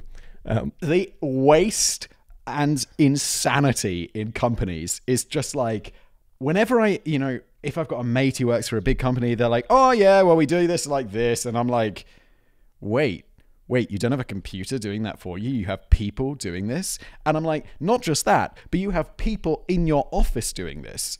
And I'm like, well, one, you should have a computer doing that. Or two, you should have outsourced. And I don't want to be like, like one of these people who's like, outsource all the jobs and there'll be no jobs at home. And it's like, I get that argument, but also company's going to company. Yeah. And like, there's some insane shit where I'm just like, how is that not outsourced? How are you doing that in-house? What's wrong with you? And it's just like so waste. And these are companies whose mission, like by the definition of what a company does, is to make money for shareholders. Yeah. And it just sometimes seems it's like, what the fuck you up to? This is madness. Like... I wondered if it's like, so there's so many more like labor laws and things, if it just like is sort of instills a culture of just it's do it hard the way to fire because there's so much red tape. There's so much red tape. Let's just do it the way we've always done it. Like let's not mess with it. Whereas in the US, it's a little bit more like yeehaw, like let's just like, go for it. Like, yeah, I think that's true. I think your general attitude toward like like I would say our business environment is way more regulated and way more like by the book. And, you know, you wouldn't take the supplement industry, which I hear about. I think I recently made a video about this. And it's just like, yo, so wait, I can just like go find some tree bark, grind that up and put it in some gel caps and be like, yo, power tree bark for testosterone. And I don't have to back up any of these claims. I just have to market it really well. I feel like if you did that in the UK, you'd go to prison. Here's the thing. You could say we have this magic tree bark and it could just be like, you know, sand. Like it doesn't have to be tree bark even. Yeah. Like you could just say it's tree bark. It doesn't matter. Like, and this, I feel like I don't know, but I don't feel like we could do that in Europe. Like I don't know the laws, but I get the feeling that that's the sort of shit that would land me in prison. Not just like, oh, you're getting a fine and don't sell your magic tree bark anymore. It's like, you've poisoned loads of people. Yeah, it's a thing. The U.S. supplement industry is insane. Like, it's insane. Any store-bought brands in general, because of the price sharing with the store and like that, what they have to do, like what they're actually making per bottle of a $10 bottle is just nothing, and so they can't put anything good in it. And so often it's even some of the bigger brands, like the Walmart ones. Some of them you look at it and it's just like, when you look at third-party testing of it, it's just like it had none of the ingredients it says it has. You know, like. And so you do always like there are good ones. There are good ones, and you got to look at just the ones who are open about their third-party testing, and they'll say yes. And I can't remember the certification now. AG1 certified that way. It's exactly what's in it. NSF for sports. Yeah. But so you look for those ones, but like those ones aren't the ones you usually find in stores just because of the price. Those are ones you'll find them online because they don't have to have like the retail cut. It's just it's a little bit more. Nice, so they can actually put something nice in it, and they tend to be a little more expensive anyway. But it's so shady, the whole industry. It's crazy. It's not regulated. Let's see. Oh, Americans, the reputation for overthinking constantly. Would you say that assessment? Interesting. Yeah, I thought that was interesting. I have a rule. I'll say thank you once. Yeah. Like, that's it's just, I feel like that's enough. Just like a nice, sincere thank you is enough. I also recently came up with something. Sorry, this is so off topic. Just carry on. No, go ahead. I won't even. No. Okay. Go ahead. So I've come up with this thing where it's like offering to do things, right? And I'll now, like, because you sometimes get into this conversation where you're like, no, please. And you're like, no, I'll do it. No, please, I can. Or it's like, no, is this a European thing? Like, where you go back and forth? Like, you're having a meal and you're talking about the bill. It's like, no, I'll get this one. You get the next one. The person's like, no, please, let me in. And you're like, no, I'll do it this time. Just for whatever reason, on anything. Or like this, or like doors, like you hold the door open for someone. They're like, no, come. And then you're like, no, come through. Now, I'm always like, I will offer twice. That's it. And then no matter what it is or whatever situation I'm in, I'm like, from that point on, if you reject it twice, I'm taking what I want. Yeah. No, so it's like, if I'm out for dinner, it'd be like, sure. Yeah, you pay. You got it. I've offered. That's enough. Well, that's good because then they'll, if they weren't serious, then next time they won't do that. Like they'll actually. Yeah. I feel like there's the polite offer, then there's the serious offer. And by saying no both of those times, cover my bases. We're good. Yeah. No. Yeah, sorry, that was completely irrelevant. It's a sort of a similar thing because I think the thank you thing, it's like if it's just a normal thing, like in America, you would say, oh, thanks, But if it's like a big deal, you want to like overemphasize it and just be like, thank you multiple times, just so you know, like this is a bigger deal to me than I find it so cringe. I find it so cringe when, like, I cringe at myself if I do this too much because it feels like, I don't know, just so silly. I grew up in... Do you do Christmas cards? Not Christmas cards, thank you cards. Like, if someone sends you a gift, do you have to send them a little note? Like, by it depends post, on the thing. Written by hand. Yeah, like, I would say not for everything, not for like a birthday, but like a graduation or these sorts of things, then yes, absolutely. All right. Every birthday, every Christmas, every graduation, everything. You'd get like 15 gifts, let's say, from random relatives and friends of your family or whatever when you're a kid. And then after your birthday, you'd have like this 2-week grace period. But if you haven't written a thank you note and mailed that shit to that person, and it was always like, thank you for gift. I'm going to use it for purpose. Thank you again for my birthday gift. Lots of love, Simon. And every single one was the same, and I hated doing this. So, just not because I'm not grateful, but let's say my nan comes along to my birthday party, she gives me a gift, and I'm like, wow, that's a nice gift, Nan. Thank you so much. She would still expect, a week later, a thank you letter. And I'm like, that's insane. So I think I got to around the age of 15, and my parents were like, you got to write your thank you letter. I'm like, no. I am not doing this. And they'll be like, well, people won't send you gifts. And I'll be like, fine. It's like, so don't send me anything. Because if it was like a birthday here, you would just say thank you, and then that's done. You know, because you're sane. It's an insane thing to do. Thanking someone in person is obviously more nice and personal than writing them a fucking bullshit letter, which is basically what we had to just before mail merge. You know, it's insane. Well, and if it's just like a little, they gave you like a $10 gift card, it's like, thank you, this is life changing. Like what do you say? Like, thanks. I feel like I'm going to name and shame people. I'm not going to name them, but they probably know they are. Like relatives, they're not going to listen to this show. But it'd be like, oh, thanks. Do you have W.H. Smith's? It's like a stationer, where you can buy pens, and pencils, and magazines and stuff. And it'd be like, oh yeah, thanks for the £10 W.H. Smith voucher. I'm going to use it to buy magazines. I feel like this is a purposeful thing I'm supposed to buy. I'm gonna buy magazines and a Mars bar. What are we doing here? This is exactly so the one time we would do this here is like graduation. So when I graduated, and everybody in Hunters, it's a small community, everybody gets you something, and I had a bunch of them. It was like one person got me a beach towel, and it's a graduation, so you write a thank you, but thanks. I mean, I appreciate the beach towel. It's not that I don't, but what are you supposed to put? I'm going to wipe my body with this. Thanks for this beach towel. I'm definitely going to be using this in my new career as a lifeguard. Oh, wait. No, I'm not becoming a lifeguard. I guess I'll just use the beach towel for something else. I still have the beach towel 20 years later. So it's Wow. It's a nice beach towel. It's a little ratty, but it works. It still dries. And so it's not that I'm not appreciating. I just didn't. When I remember writing the thank you note, I'm like, what am I supposed to put here? It's a beach towel. Yeah, what am I supposed to write? Yeah. All right. So moving on from there to the one thing, the U.S. is stereotypically much more nationalistic, like the Pledge of Allegiance, which I know in Europe, especially in Germany, they'd be like, whoa, whoa, steady on there.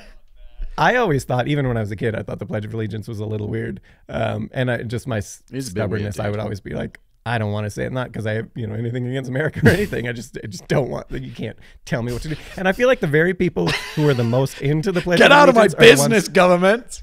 It is. And the very people who are most pro Pledge of Allegiance are the ones who are the most get out of my business, government. You can't tell me what to do. But they're also the ones who are like, no, you have to say the Pledge of Allegiance. You can tell me what to say. But it was exactly that. I remember in Hunters, it was there was a little argument with one of the teachers that way. And it was the very Pledge of Allegiance, the freedoms to not say the Pledge of Allegiance. And there was a whole thing. And again, I don't actually have anything necessarily against. I'm just more stubborn. I just didn't want to do it because someone was telling me to do it. And I hate when people tell me what to do. Potentially risky, or I know nothing about this. Mm-hmm. So tell me if I'm saying something wrong. But how do the Native American people feel about that? Because they're in school, right? And do they have to say the Pledge of Allegiance? Because that seems a bit fucked up. There's two tribes around Hunters. You got Inchalium and Welpinit, and the Colville tribe. And so, I don't remember that ever really coming up. But yeah, that's a good point. I'm sure they would have a problem with it. Be like, I don't really want to say that. That doesn't feel good to me. That's not the vibe that I want in school. But the Pledge of Allegiance, the original too, is even more cringe. The original, you did the whole this thing during the pledge. Wait, I didn't see what you're doing. Oh, okay. Oh wow! Why are you doing that? I don't know. It was in the very earliest days of the pledge. Kids, you can go Google U.S. pictures of it. I assume this is pre-Nazis, right? Yeah. And so it was. That was also the Olympic salute. That was also the Olympic salute. It's slightly different. So, but it was just a whole thing. And then the Nazis ruined it. I personally still love it and do it all the time. So, well, the Nazis pour it in India. It's the Olympic salute. I don't know what you mean. Well, Wasn't there there was some a YouTuber who got in trouble for this, and then he made that argument that he was saying like, "Oh no, it was Yeah, like yeah. the Olympic salute or something," and it's like, yeah, but was it, my dudes? there was a confusion of that in the Germany Olympic one. I remember we did a one, we were covering that, and so some of the countries would do the salute, but they were doing the Olympic, and then it was like confusing. Are they like saluting Hitler, or are they just the Olympic salute? And then after that, the Olympics just got rid of the Olympic salute. They're just like, this is too confusing. Makes sense. Yeah. I think the whole world got rid of the Olympic salute after this. Well, in the poor, like in India, you have like that symbol that looks almost exactly like the swastika. It's a little different, but it's so similar that no one. And so in India, it's like a common symbol you'll see everywhere, but everywhere else they can't use it anywhere else. But it's like, no, the Nazis stole it. We were using that for thousands of years. Like, and then the Nazis came along. I remember the first time that I discovered this. I was like in some Asian country, and I was like hiking up some mountain to visit some like monastery or whatever. And I get up there, and there are these swastikas like carved into everything. Like there's this whole like intricately carved wall just full of swastikas. And I'm like, what the fuck's going on? And then I later found out that it's just like this symbol, because I was like, what am I missing? And then obviously like my small brain hadn't realized that it's just a symbol that like it can mean different things at different places. So totally. I really regret burning that place down. On the Pledge of Allegiance one too, going back to the nationalism, also strong emphasis on the military, veterans, etc., where you'll go, any sporting event's going to have like some sort of like a veterans thing, like, you know, like a seventh inning stretch in baseball, you'll have the like, you know, God bless America and God bless the troops and, you know, this sort of thing. And you'll have all these special discounts and everything. And it seems, at least according to the ones I read, that's not really in most countries in Europe. That's not a thing. No, it's not a thing. Yeah. No, definitely not.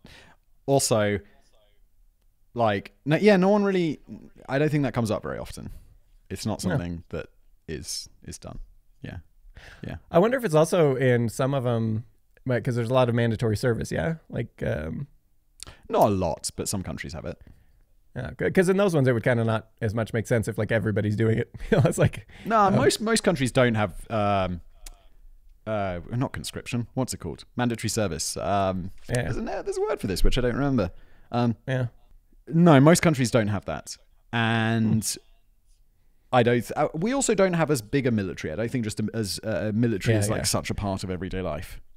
The U.S. is military. It's insane. I just did one on the presidential libraries for the city of Quincy, and it's insane. So so everyone complains about the presidential library cost, and there's one part, and I compared it to the F-35. So it does cost. All of the presidential libraries cost $100 million a year, and it's like and that seems like a lot. If you watch the video, you actually see the presidential libraries are amazing. They're worth it, every penny, and people are going to argue, but go watch the video. How many are there? There's 15 official ones, and that are actually, you know, federally funded and whatnot. But so the Library of that Congress, doesn't sound too bad itself, then for like $100 million. And what they contain, like, because the Library of Congress, that costs $800 million a year, and stuff like that. So holy shit! Okay. Yeah. I was surprised. I'd never heard of the British Library or whatever it is. It's right on par with the Library of Congress. On British Library? Yeah. National Archive? Yeah. It had a pretty simple name. They got all the shit. Yeah, it was basically the Library of Congress and the British Library or whatever it's called. In history of the world, those are the two best libraries ever. Like, with what they have. They're insane. But anyways, going back to the presidential libraries, it was one F-35 costs like $100 million. Yeah. And the U.S. has like 500 of them. And then it was like to fund. But the F-35's sick. It's amazing. But it was like it's amazing. Perspective. The entire F-35 program, the cost of it, the estimated cost that it will be, would fund the presidential library system for 17,000 years. So it's like, yeah, but then you wouldn't have any F-35s, dude. But yeah, then I didn't go into it in that one. I do want to do a video sometime on comparing, because there's arguments of like, is it worth it? Because it's like this Swiss Army. It is amazing, like you say, but it's like at the same time, well, we have this other thing that's like 1/100th the cost that'll do the same thing for this mission, and then we have this other thing that'll cover this mission, and it's like, you know, like, do we really need that? Yeah. Like, yeah. Considering the cost. 99% of the time, no, definitely not. 1% of the time, absolutely yes. Yeah. Well, that was do you want to? You just got to be ready for that 1% of the time, where the answer is absolutely yes. Yeah. Yeah. No, I just thought that was a interesting. Like the U.S. That's just one, fighter jet. Like we have all the the U.S.'s military budget. It is just bonkers, like how much the U.S. spends, and it's it's a general policy of we are going to have so advanced and so much of all of this that just nobody would ever even think of attacking us, because it's just is not going to work out for you. Plus we, the distance, you got those nice geography is oceans amazing. The geography. You've got Canada, very good friends. You've got Mexico, not a threat, and vast oceans. But then it's interesting because in the modern world where the commerce and businesses are so interconnected across nations, there's the argument of do we really need that? The US is it didn't work with Russia. We thought economic warfare against Russia would stop them invading Ukraine. It's just nah, we'll get by. Shit's going to be a bit rough, but we just want to continue a war.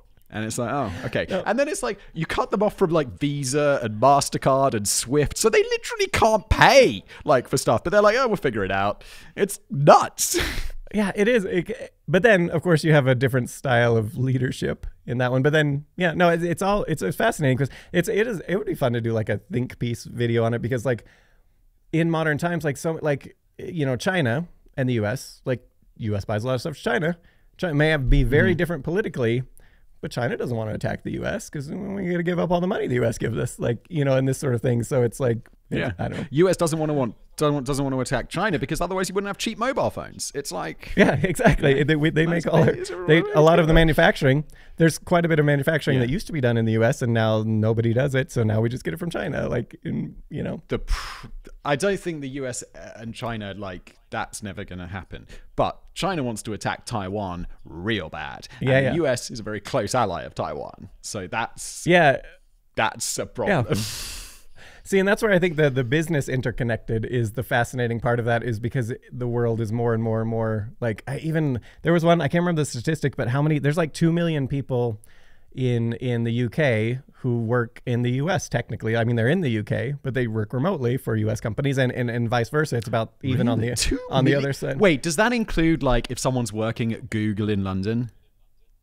I don't know. It was on one of It was on one of the Quincy videos where I was doing the the special relationship between the UK and the US, where it's basically almost from the start, the original treaty that Britain signed to, okay, you revolutionaries, just fine. You're fine. They gave the US so favorable. It was just we want you to be super successful right away because we want you to be our best trade partner.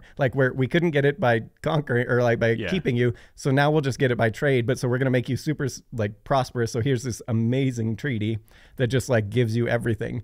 But with the stipulation, now we're going to be friendly. And it's basically since then, other than the War of 1812, it's been friendly. Also, as America has grown as such a huge economy, over the last 100 years, especially over the last 30 years or whatever, and it's just come to dominate internationally. If I think about life, it's most of my money comes from Google. That's American. When I go out to eat, it's maybe I'll go to a McDonald's. That's American. So much stuff is American stuff is everywhere, and American money is everywhere. I think it's just because it's just such a huge economy and such a huge, especially in the Western world, such a huge cultural thing that it's hard not to be involved with America. Yeah, well, and especially you say, the shift to a service economy where it's just global anyway. It's just the internet, so of course, you can, and that would favor all too the huge companies, Apple, Microsoft, Facebook, Google, all American, all have huge presences in every country you go to. Well, and that's got to be a confluence of the optimism, the more risk taker, go for it attitude, and the more willing to take whatever is the most efficient thing and just do it, the less regulation so you can move faster with technology stuff.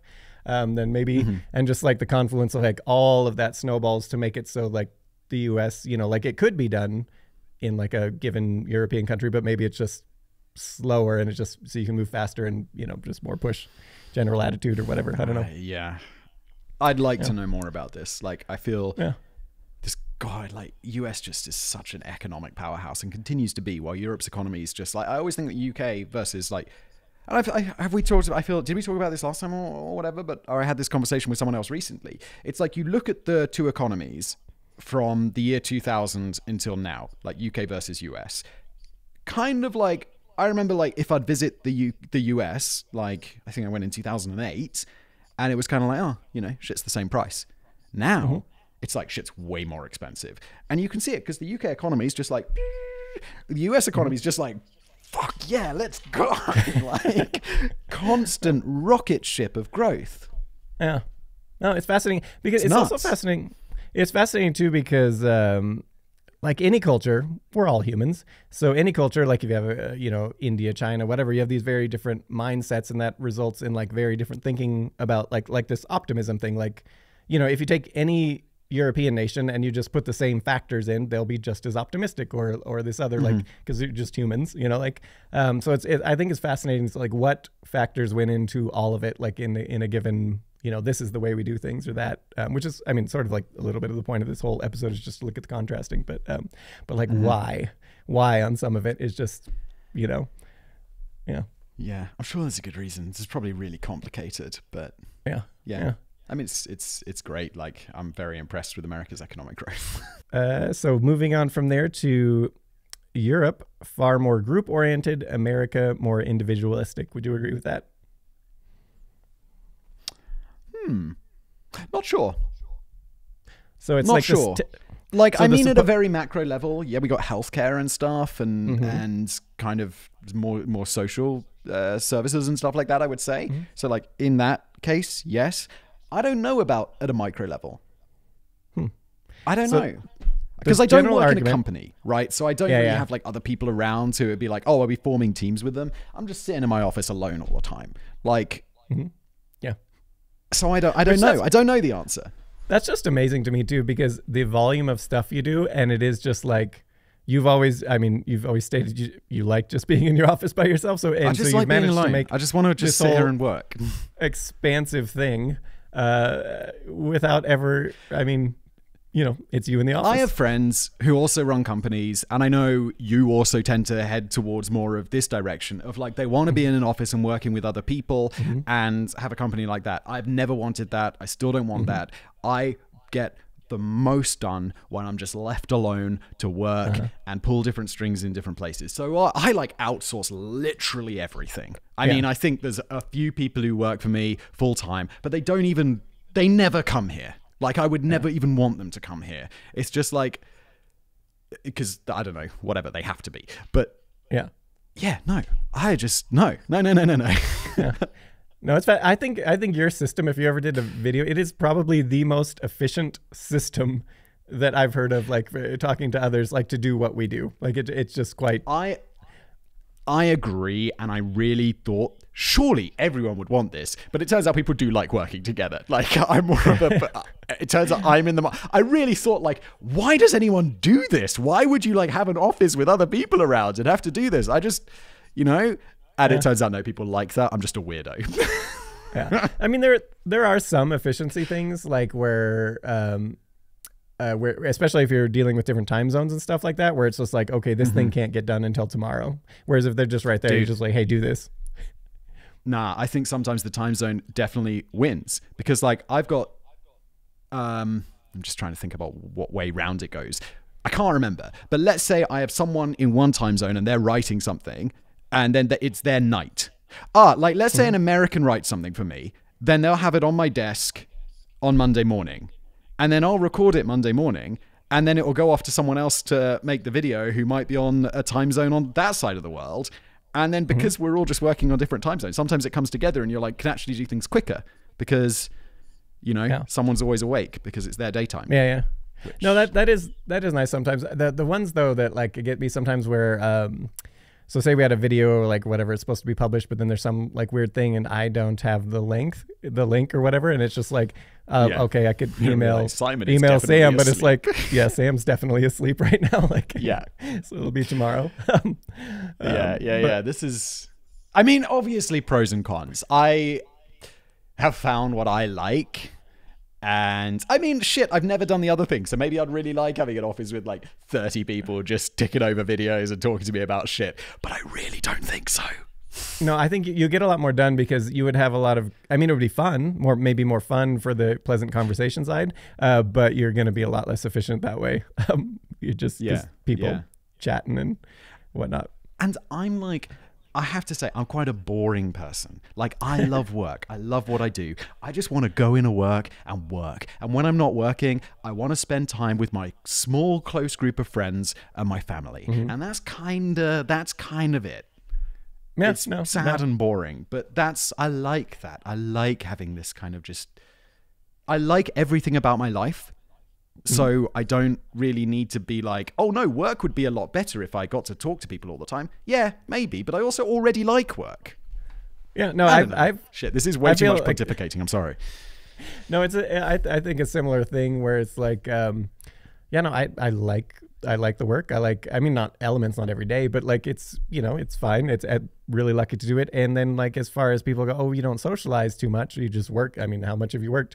And it's like, well, I'd rather do this than go out, Yeah, it's like I'm a 36-year-old man. I don't need to go make new friends and socialize that much. Like, no, it's everybody needs it, but I prefer the very small group of friends and then just like the deep relationships. And I don't know, just having like casual friends is like, I don't know, what's the point? Yeah, yeah.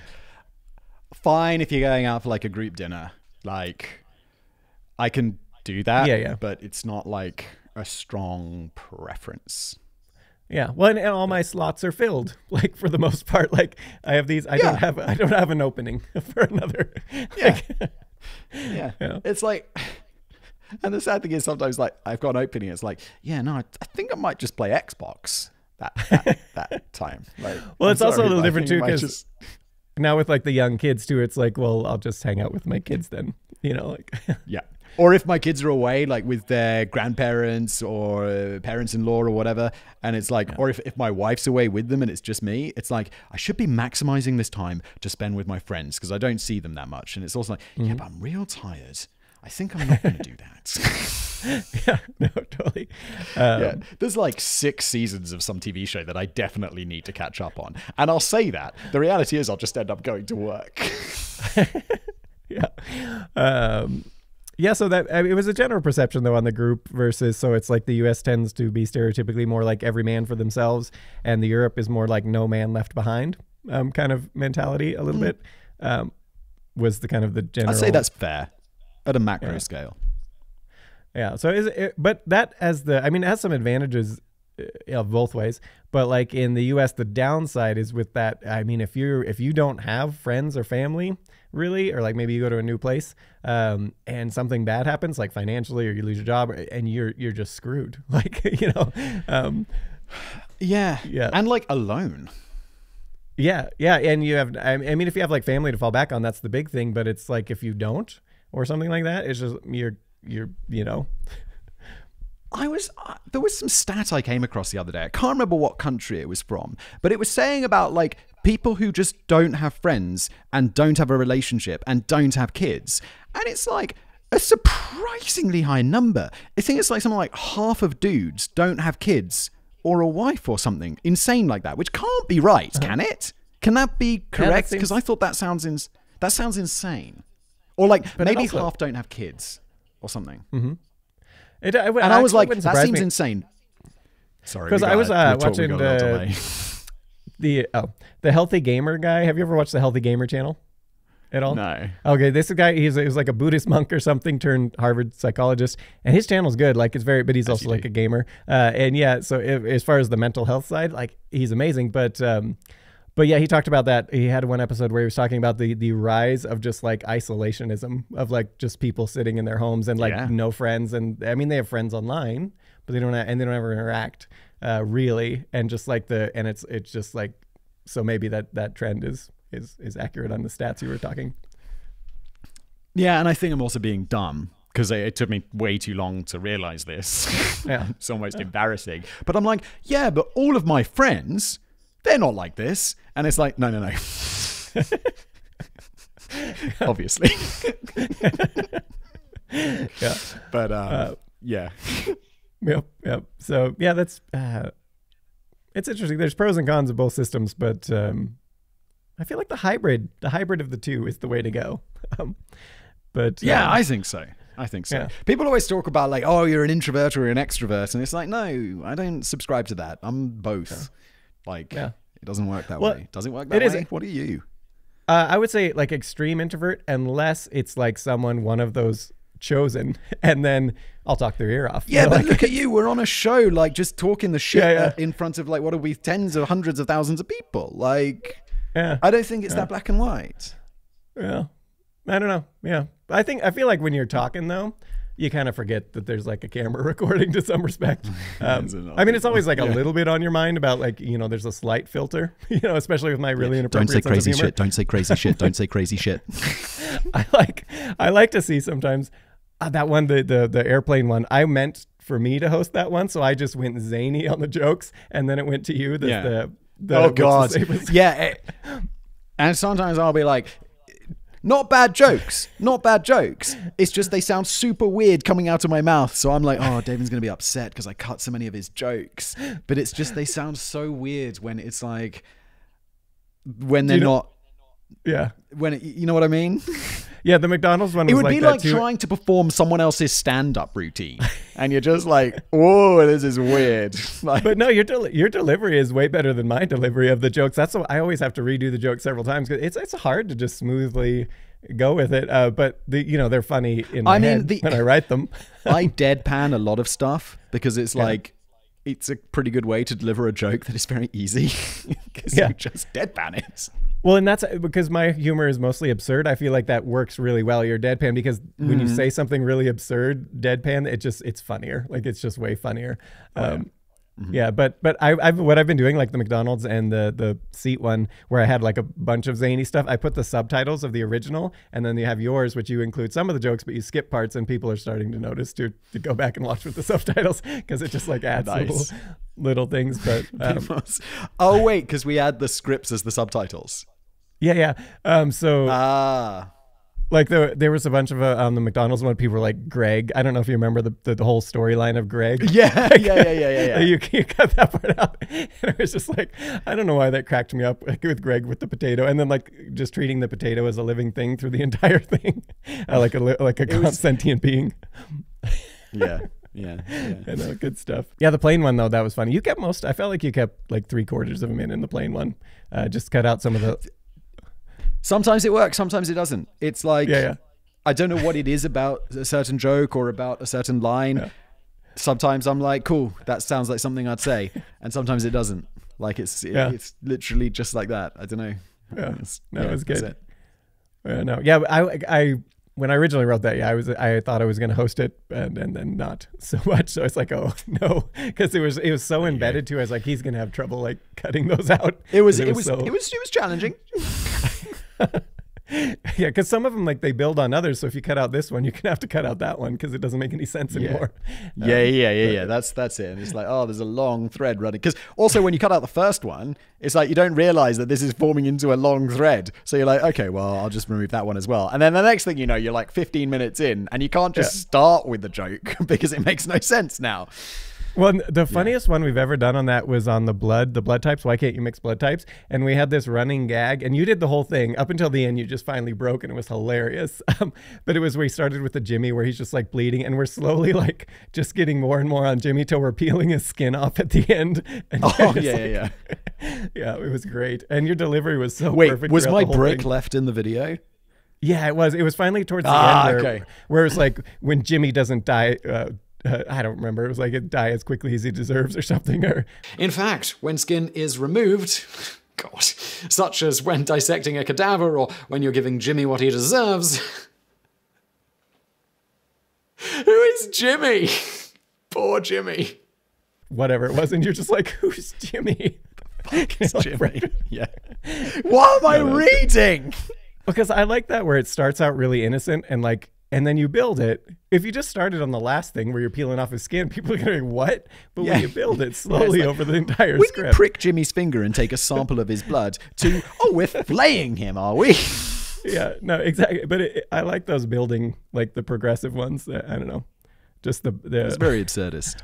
just to see how far you can push. Like there was the one on the the child safety seats where by the end we were like murdering the children, or like I don't remember. It was, and it doesn't work if you put that right at the start. It's gotta be at the end. We'll just be like, what? Yeah. No, but all right. So we should get back on healthcare. So people in the UK pay less in taxes for lifetime healthcare coverage than people in the US pay in taxes for just Medicaid, like later in life, or if you have a disability or whatever. So you pay less, but then you get to go to the doctors, and it's just, what do you pay, like your £5 or whatever thing? Nah, there's no fee. That's amazing. Wait.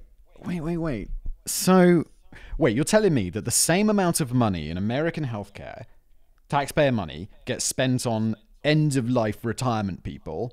So you have to pay like into like a Medicaid out of your salary, like for your whole life, and it turns out that if that amount is more than in the UK, and there's lots of reasons for this, like the UK per capita. You have that, yeah, so the UK, you have that system right where they decide, like the government decides, okay, these people are making, this company is going to be supplying all our limbs for people who are missing a limb, and it's like that one, so they bid the lowest.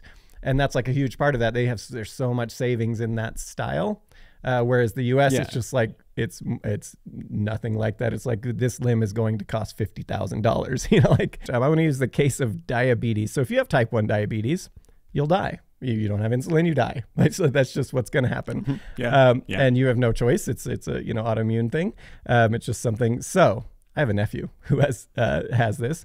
And so they pay $600 a month for his insurance, with a $2,000 deductible. So every January they have to pay $2,000 because that's what it's going to be, plus the $600. So it's $2,600 in January, plus then $600 for insurance to get his insulin. Then on top of that, $300 every 3 months for the needed sensors. On top of that, $35 a month for the actual insulin. And then what do we got here? And this is way better now than it used to be. There were some recent laws changed because people are like, well, these people just die. Like, and not everybody can afford this. It's the pump itself that you need is $6,000. And the insurance will help with that every 4 years. But if it breaks in between, you just have to pay $6,000 for another one. Jesus. And so there's more. It goes on and on. My sister was running it down for me. All this, and it's just like, okay, so good insurance, all this. So they're looking at, even with good insurance, it's basically about $900 a month, not including the insulin pump. So basically, what it comes down to, it all shakes out with insurance and costs about $1,000 a month. Because he has diabetes and he'll die so it's $1,000 a month. So if you don't make $1,000 a month, there are programs, but have left over after, and obviously getting diabetes medication is a pressing concern, but it's not as pressing as shelter and food. Yeah. Well, so you've got to have $1,000 left over after shelter and food. There are like obviously some free insurance and stuff if you just don't make any money and things like that. But in the general case, again, when you talk about screwing the middle group, it's basically that's what's happening. And so there are actually Facebook groups. You're not allowed to, share stuff like that, but there are people who can't. And so they have a whole code thing, they're Facebook groups, and they'll say, hey, can I borrow some butter? And then if someone in your community, and the butter represents whatever, like this piece of equipment or whatever, and you're not supposed to, like share medications and things like that. But there are Facebook groups where people do it because, oh my God, they're like drug dealers, but they are through desperation. Yeah, because, they don't have money. And obviously my sister has the money to, take care of this, but there's a lot of people who don't and it's just, but you still need it. And this is just like one example. The US healthcare system is just, yeah. And not that there's not problems with like the UK healthcare system, obviously too, but it's like whenever people argue against it, they're like, oh, but look at this in the UK, like you can't do this or this. And it's like, okay, but like nobody's dying of, not being able to get their diabetic, medication or whatever, and whatnot. Yeah. So it's like, yes, maybe if you don't have a serious thing and you have to wait, I don't know if this is accurate, but like a year to get seen because it's not super serious and they're busy with more serious things. But at the same time, in the general case, we're not looking at the best system. We're just like, which one's better? And one is clearly better than the other. Yeah. I think the statistic that always surprises me is the outcome versus amount spent. And I think the US, while it has good healthcare outcomes, the amount spent is so much higher than countries which have better outcomes for less money or equal outcomes for less money. Like, I think I don't know how the UK ranks compared to the US in terms of outcomes, but I know the amount spent per capita is way less. Yeah. And I think that's true. So, because insurance companies, for profit hospitals, etc., like that's not going to be good for the consumer making money, spending money. Well, and you also, coming back to the whole, like, you don't, I assume, have anyone who's like becoming bankrupted because they got cancer, like, no, that would be, I've never heard of that happening to anyone. Whereas in the US, it's like, oh, I need this major thing. It's $200,000 and my insurance is only going to cover, X amount. And now I just screwed because also I have a health thing and now I can't work and so I now lost my income temporarily and I have this huge pile of bills and it's just like, okay, then your family will help you maybe. But good news, you have cancer. Oh, wait, no, that's bad news as well.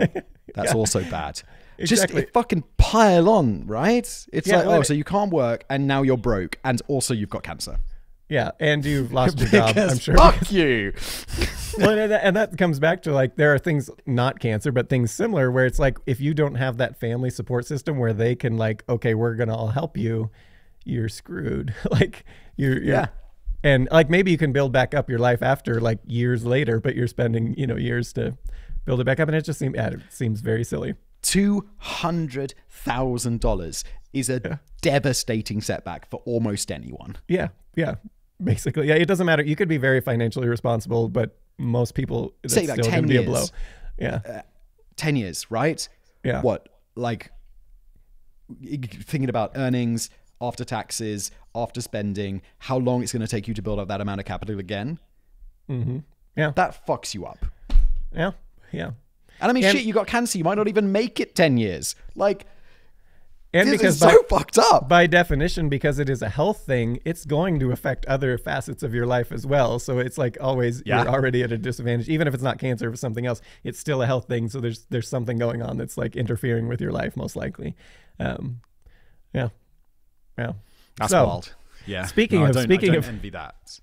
This one was surprising. So there is a perception that the U.S. has a major homeless problem compared to like European countries where you'll see these like homeless communities, like just a bunch of tents and stuff. And so the perception is the U.S. has this huge problem with it, but actually it's not that different from Europe. The difference is, and this comes back to these sort of like helping the lower end, the difference is in the UK and like France and Germany, I bunch of the statistics, the homeless amounts actually aren't that different. What's different is that the homeless people in like the UK, they have systems where they're not just living on the streets, like you have a place for them. Whereas in the US, that's becoming more of a thing in some places, like Bellingham, where I live. They went from, there's these little tent villages, and Bellingham doesn't have a major homeless problem, but there was tent villages, there was little places, and now they have these little single, they're like, 5 feet by 10 feet. It's like a one room thing. It's all set up and they can live there or whatever. So it's a little nicer, got electricity and things like that. So it's a little bit more of a baseline, but a lot of places don't. Like you go to like a San Francisco or something and you're just walking around and homeless people everywhere. So it gives a perception of more of a homeless problem when it's actually, the actual numbers are pretty relatively similar. It's just they're more visible, basically. Yeah. I remember the last time I came to America and I got shouted at by a homeless person. And then I saw a homeless person shouting at someone else. And it's like, I don't think I've ever been shouted at by a homeless person in my life. And I was just walking down the street and a homeless person starts shouting at me, nice sunglasses. I'm like, they're just the most generic Ray-Ban sunglasses that anyone could wear. And there's just a homeless person just shouting at me. And I'm like, at me? Like, are you talking? Like, what's going on? And then I go into a Starbucks and I'm just having a coffee in this Starbucks and some homeless person comes in and says, oh, can I use the bathroom? And the Starbucks person is like, oh, it's not working. The lock's broken. And the homeless person is like, oh, I could fix that for you. And she's like, oh, well, corporate have to come in later. He's like, I could fix it. Why don't you let me use the toilet? So I'm like, oh my God, this has all happened within the span of 20 minutes. What city was that in? Seattle. Okay, nice. Nice. So for some numbers here, the U.S. is at 17.5 homeless people per 10,000. So 17.5. Interestingly, UK actually 56.1 per 10,000. So they're actually quite a bit more. But here's the distinction here. 17.5 per 10,000 in the US, but 7 of those are unsheltered, whereas compared to the UK, 56.1 per 10,000, but 0.9, so like 1 basically are unsheltered of those 56. So they, have a place to stay of some sort. Yes. So yeah. Yes. Yeah, and that's pretty consistent across most of Europe. They just do a better job there. Yeah, that feels right. That feels about right. Oh, this one's interesting. I'm going to show this graph up when we produce it, but almost every nation that is highly religious is among the poorest. We'll show this Globally, chart. yeah. Yeah, sure. Except for, if you look at the graph, I don't know if you got it up right now, the U.S. is just this outlier. Did you send it to me? It's in the script if you scroll down to religion. Oh, dude, I have not had the script open this whole time. Yeah, it's really just bulleted notes. But I like that you think I pay so much attention, though. But it's basically, there's all these poor countries, and they're highly religious. And then there's the U.S., where it's like the richest country, highly religious. And then everything else is this weird, nice right? train. The U.S. is like this huge outlier in this one. It's just fascinating. It's fascinating to like look into why, I think the reason why the general trend is there is because how to say this politically, poverty breeds desperation, right? And then people desperately want to cling to something, and sometimes the only thing they can cling to is religion. But once they start getting money, they're like, oh, life's not so bad. I don't need to pray to baby Jesus today for food because I ate. Yeah. Yeah, no. But then the US see religion is very, like in Africa where, there can be famine and stuff. Very religious. Yeah. But then you go to Europe where there's no one's hungry. There's no one's that religious. Well, it's the sort of the stereotype. If you're in a plane going down about to crash, everyone turns religious. Yeah. It's sort of that phenomenon. Yeah. Regardless. Just in case, Yeah, exactly. All right, I'm going to skip some of this other because we've kind of just already talked about a lot of it. So we're going to go down to miscellaneous name days. Is this a thing?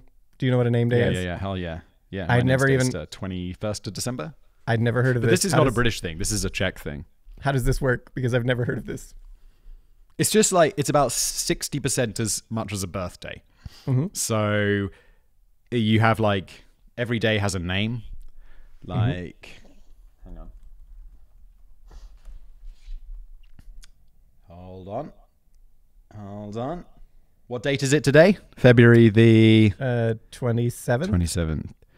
Today's person is Alexander. So if your name is Alexander, it's like a little mini birthday for you today. Well, what if you got... So is there only 365 options, or or is there many options on each day? Yeah, and it's like, if you don't... Oh, sorry, I'm the 22nd. Sorry, not the 21st of December. Yeah, I mean, generally your name will be on here, and if it's not, you'll usually choose like a name that's the closest to yours. That seems so it's just like, how did that get started? Because it seems so like arbitrary. Just like, we're just going to do like everyone who's named Simon on this day we're celebrating. Like, I don't know. Yeah, that's kind of right. Like, there's no David on here, obviously, but there's David. So you'd probably be like, I'm just going to use David's. It's just like, this is my special day because my name, like, that's so, like, how did that even get started? That just seems odd. Dude, I don't know. You're the one who preps this shit. I'm like, I don't know. I'd never even heard of it. I just show up here and make stupid jokes. What do you want from me? Actual facts. Yeah, that is odd. But yeah, all right then. Shopping in the U.S., pretty much most stuff tries to stay open as much as possible, like quite a lot of 24-hour things. And in like... like Germany, for instance, everything closes on Sundays, basically. Shops, I mean. On Dude, Sundays. Germany's insane, though. I don't know what's going on in Germany. It's the most... How would that even work? Yeah. Like, that just seems... I mean, I understand. I've heard there was that German Girl in America channel or whatever. She talked about it. It's great because it's like a little holiday. Everyone just relax. So you're not going shopping. Yeah, but... Yeah, I prefer things to be open. I like everything to be open 24 hours if possible. Like, you know, so if I want to go. I don't know if it's still a thing, but we had generally shit can be open like 24 hours a day. But in the UK, there was a long time, and I don't think it's a thing anymore, called Sunday trading hours, where large stores could only open for 6 hours on a Sunday. It's probably some like religious holdover, but I don't think that's the rules anymore. Generally, stuff here where I live now is open 24 hours a day, like big stores, like big supermarkets and stuff, definitely 24 hours. But they'll close on like specific holidays, so like Christmas or like some other important holidays. But small stores will be open. Like the KFC near where I used to live was open 24 hours a day, 7 days a week, 365 days a year. That's just so the way all shops should be.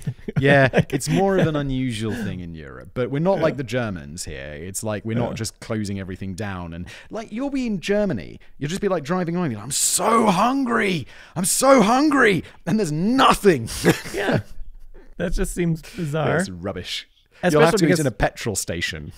Especially if you're going to have like I don't know, you'd probably pick a day when, you know, some people are working, you know, like, so the shops are closed, but we're at work anyway, so who cares? One of the ones that always struck me as weird is like shops that open Monday to Friday, 9 to 5. And you're like, so no one who earns money can ever go to these establishments because they're earning money during those hours.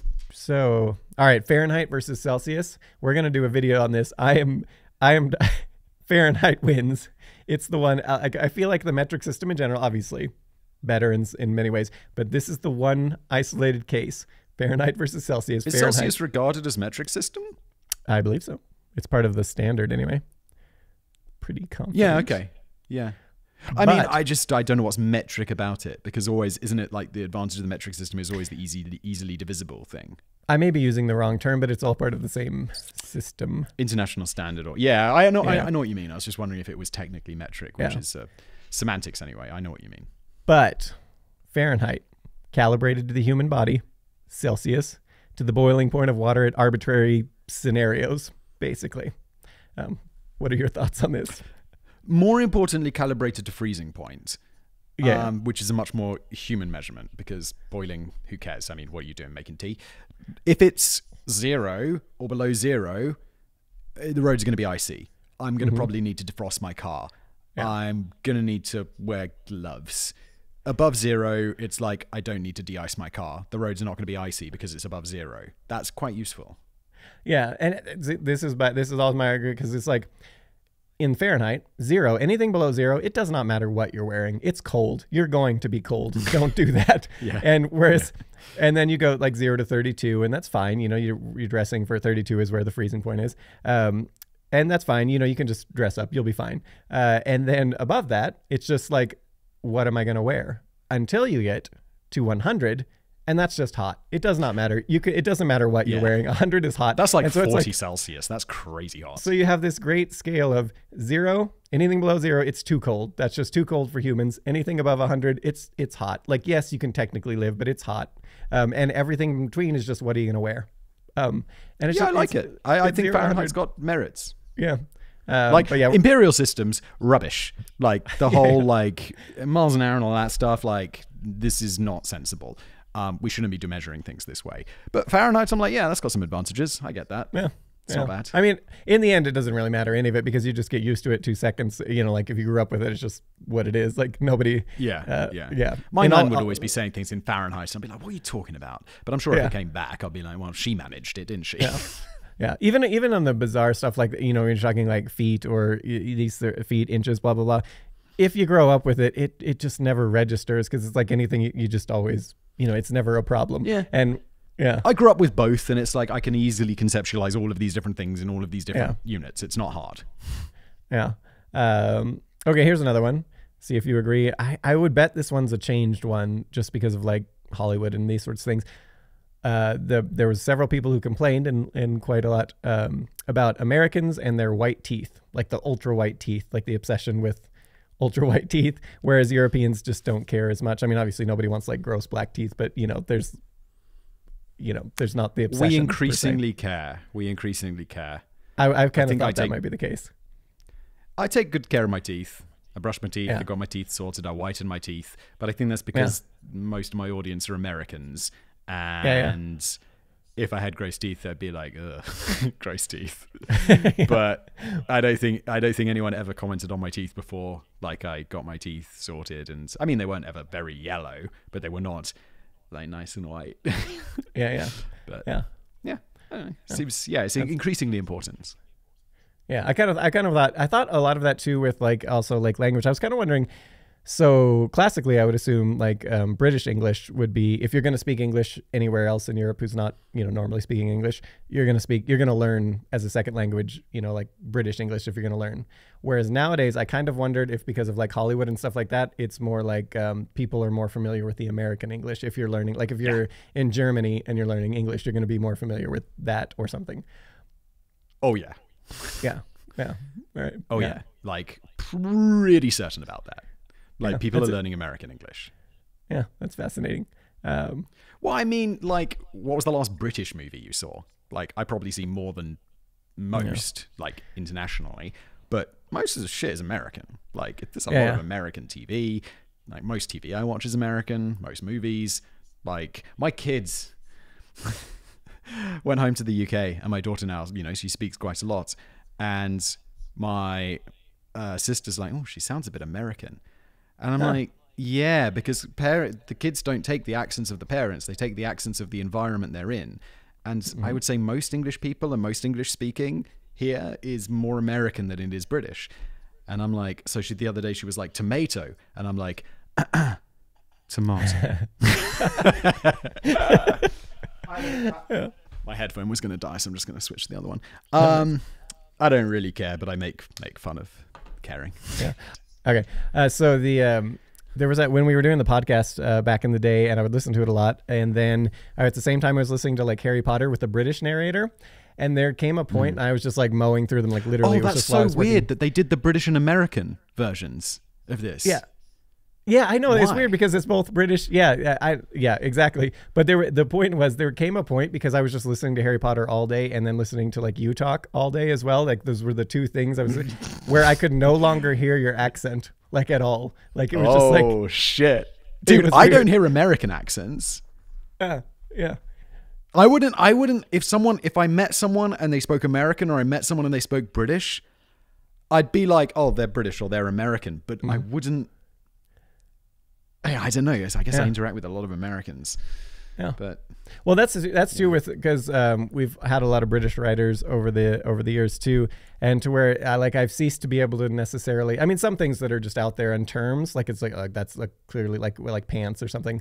But other than that, like it's just like I'm not sure which one. I remember we were doing a one where we're comparing the language, and it was like I don't know, like I just used to both, and I feel like I don't know. I feel like more people are that now. It's just sort of like melding a little bit. I would say. Yeah. But all right. So we're going to rapid fire a few here. Ground floor. In the US, people call the ground floor the first floor, whereas in Europe, apparently the first floor is the floor above the ground floor. That's right. Ground floor, first floor. Yeah. The ground floor is the ground floor. Yeah. But it's also the first floor, technically. Technically it is. It's also the ground floor. I can see why this was a rapid fire one. Yeah, no, it is. There's a bunch of these like that. Time. Is it generally 24-hour clock in most European countries? Is that in Europe? Yeah. In the UK, no. Yeah. Well, I mean, the 24-hour. I use 24-hour now just because everyone else does here. It makes more sense. It's it's less confusing. But yeah. Yeah, and also you don't have to use like colon or anything. You can just like type 1330. And everyone knows what you mean. Yeah. Like no PM, no AM, no dots, no colons, no stuff. Yeah. It's better. No, yeah, that's better. Military time.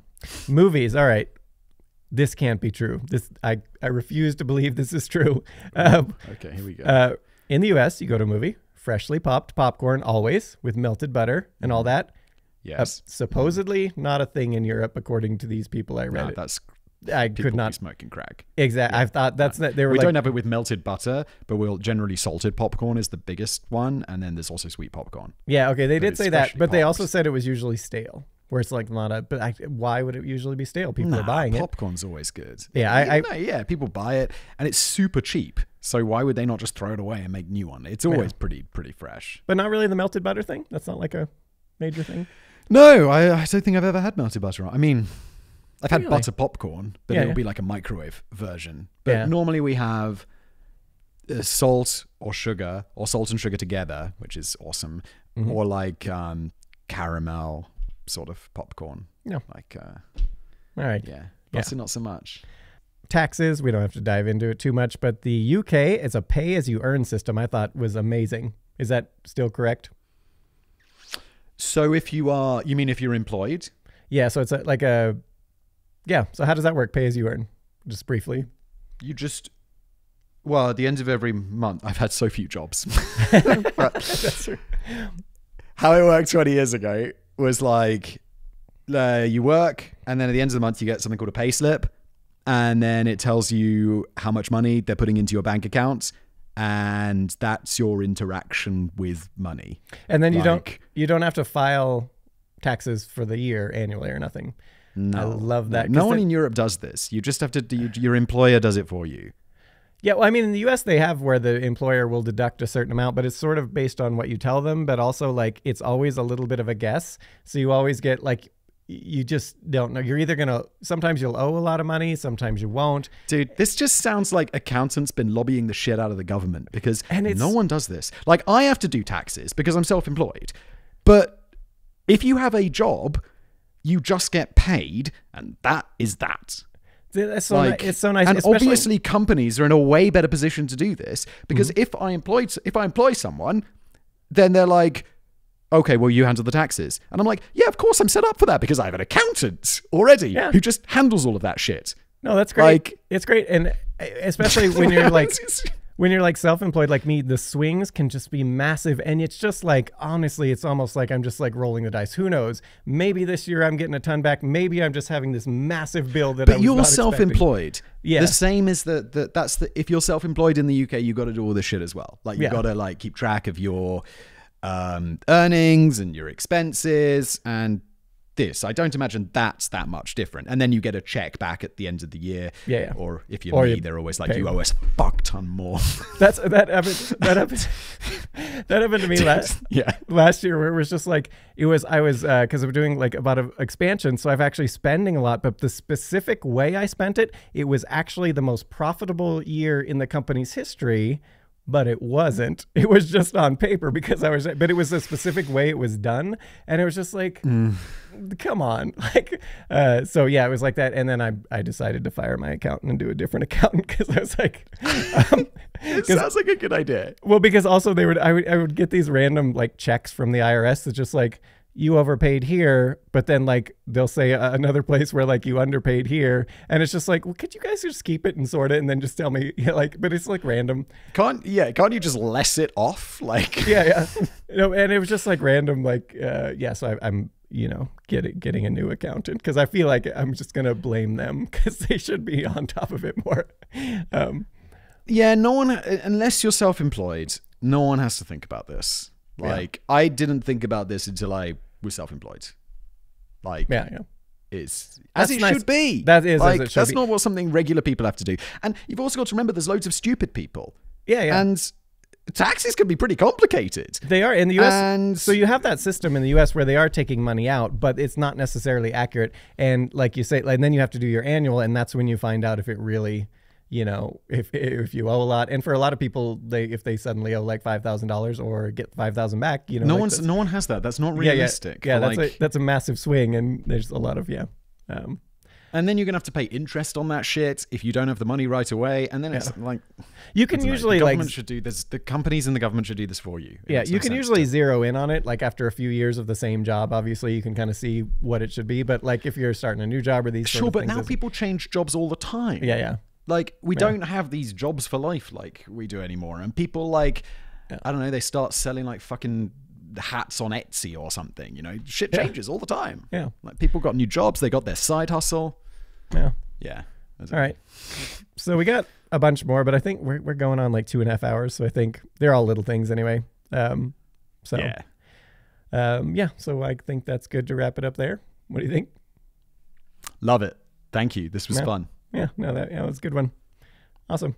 Mm-hmm. Cool. Good. Love it. Just sort of petering out here, aren't we? Totally. We haven't ended one of these in a while. Are we supposed to have like an outro No, I or forgot how something? to end things. That's it. It's done. The episode's over. Paste, because I thought it would just read it aloud, because normally when I'm doing one of these shows, like I'll just hold it to the microphone, but I realized because I'm talking to you, it's coming in through here. And now I realized I also can't hear you because it swapped my headphones to my phone. So this is just not working out great at all. But I'll keep talking, assuming you can hear me. Just give me a thumbs up. Okay. And then once that's done, we'll return to our regularly scheduled programming. This is ridiculous.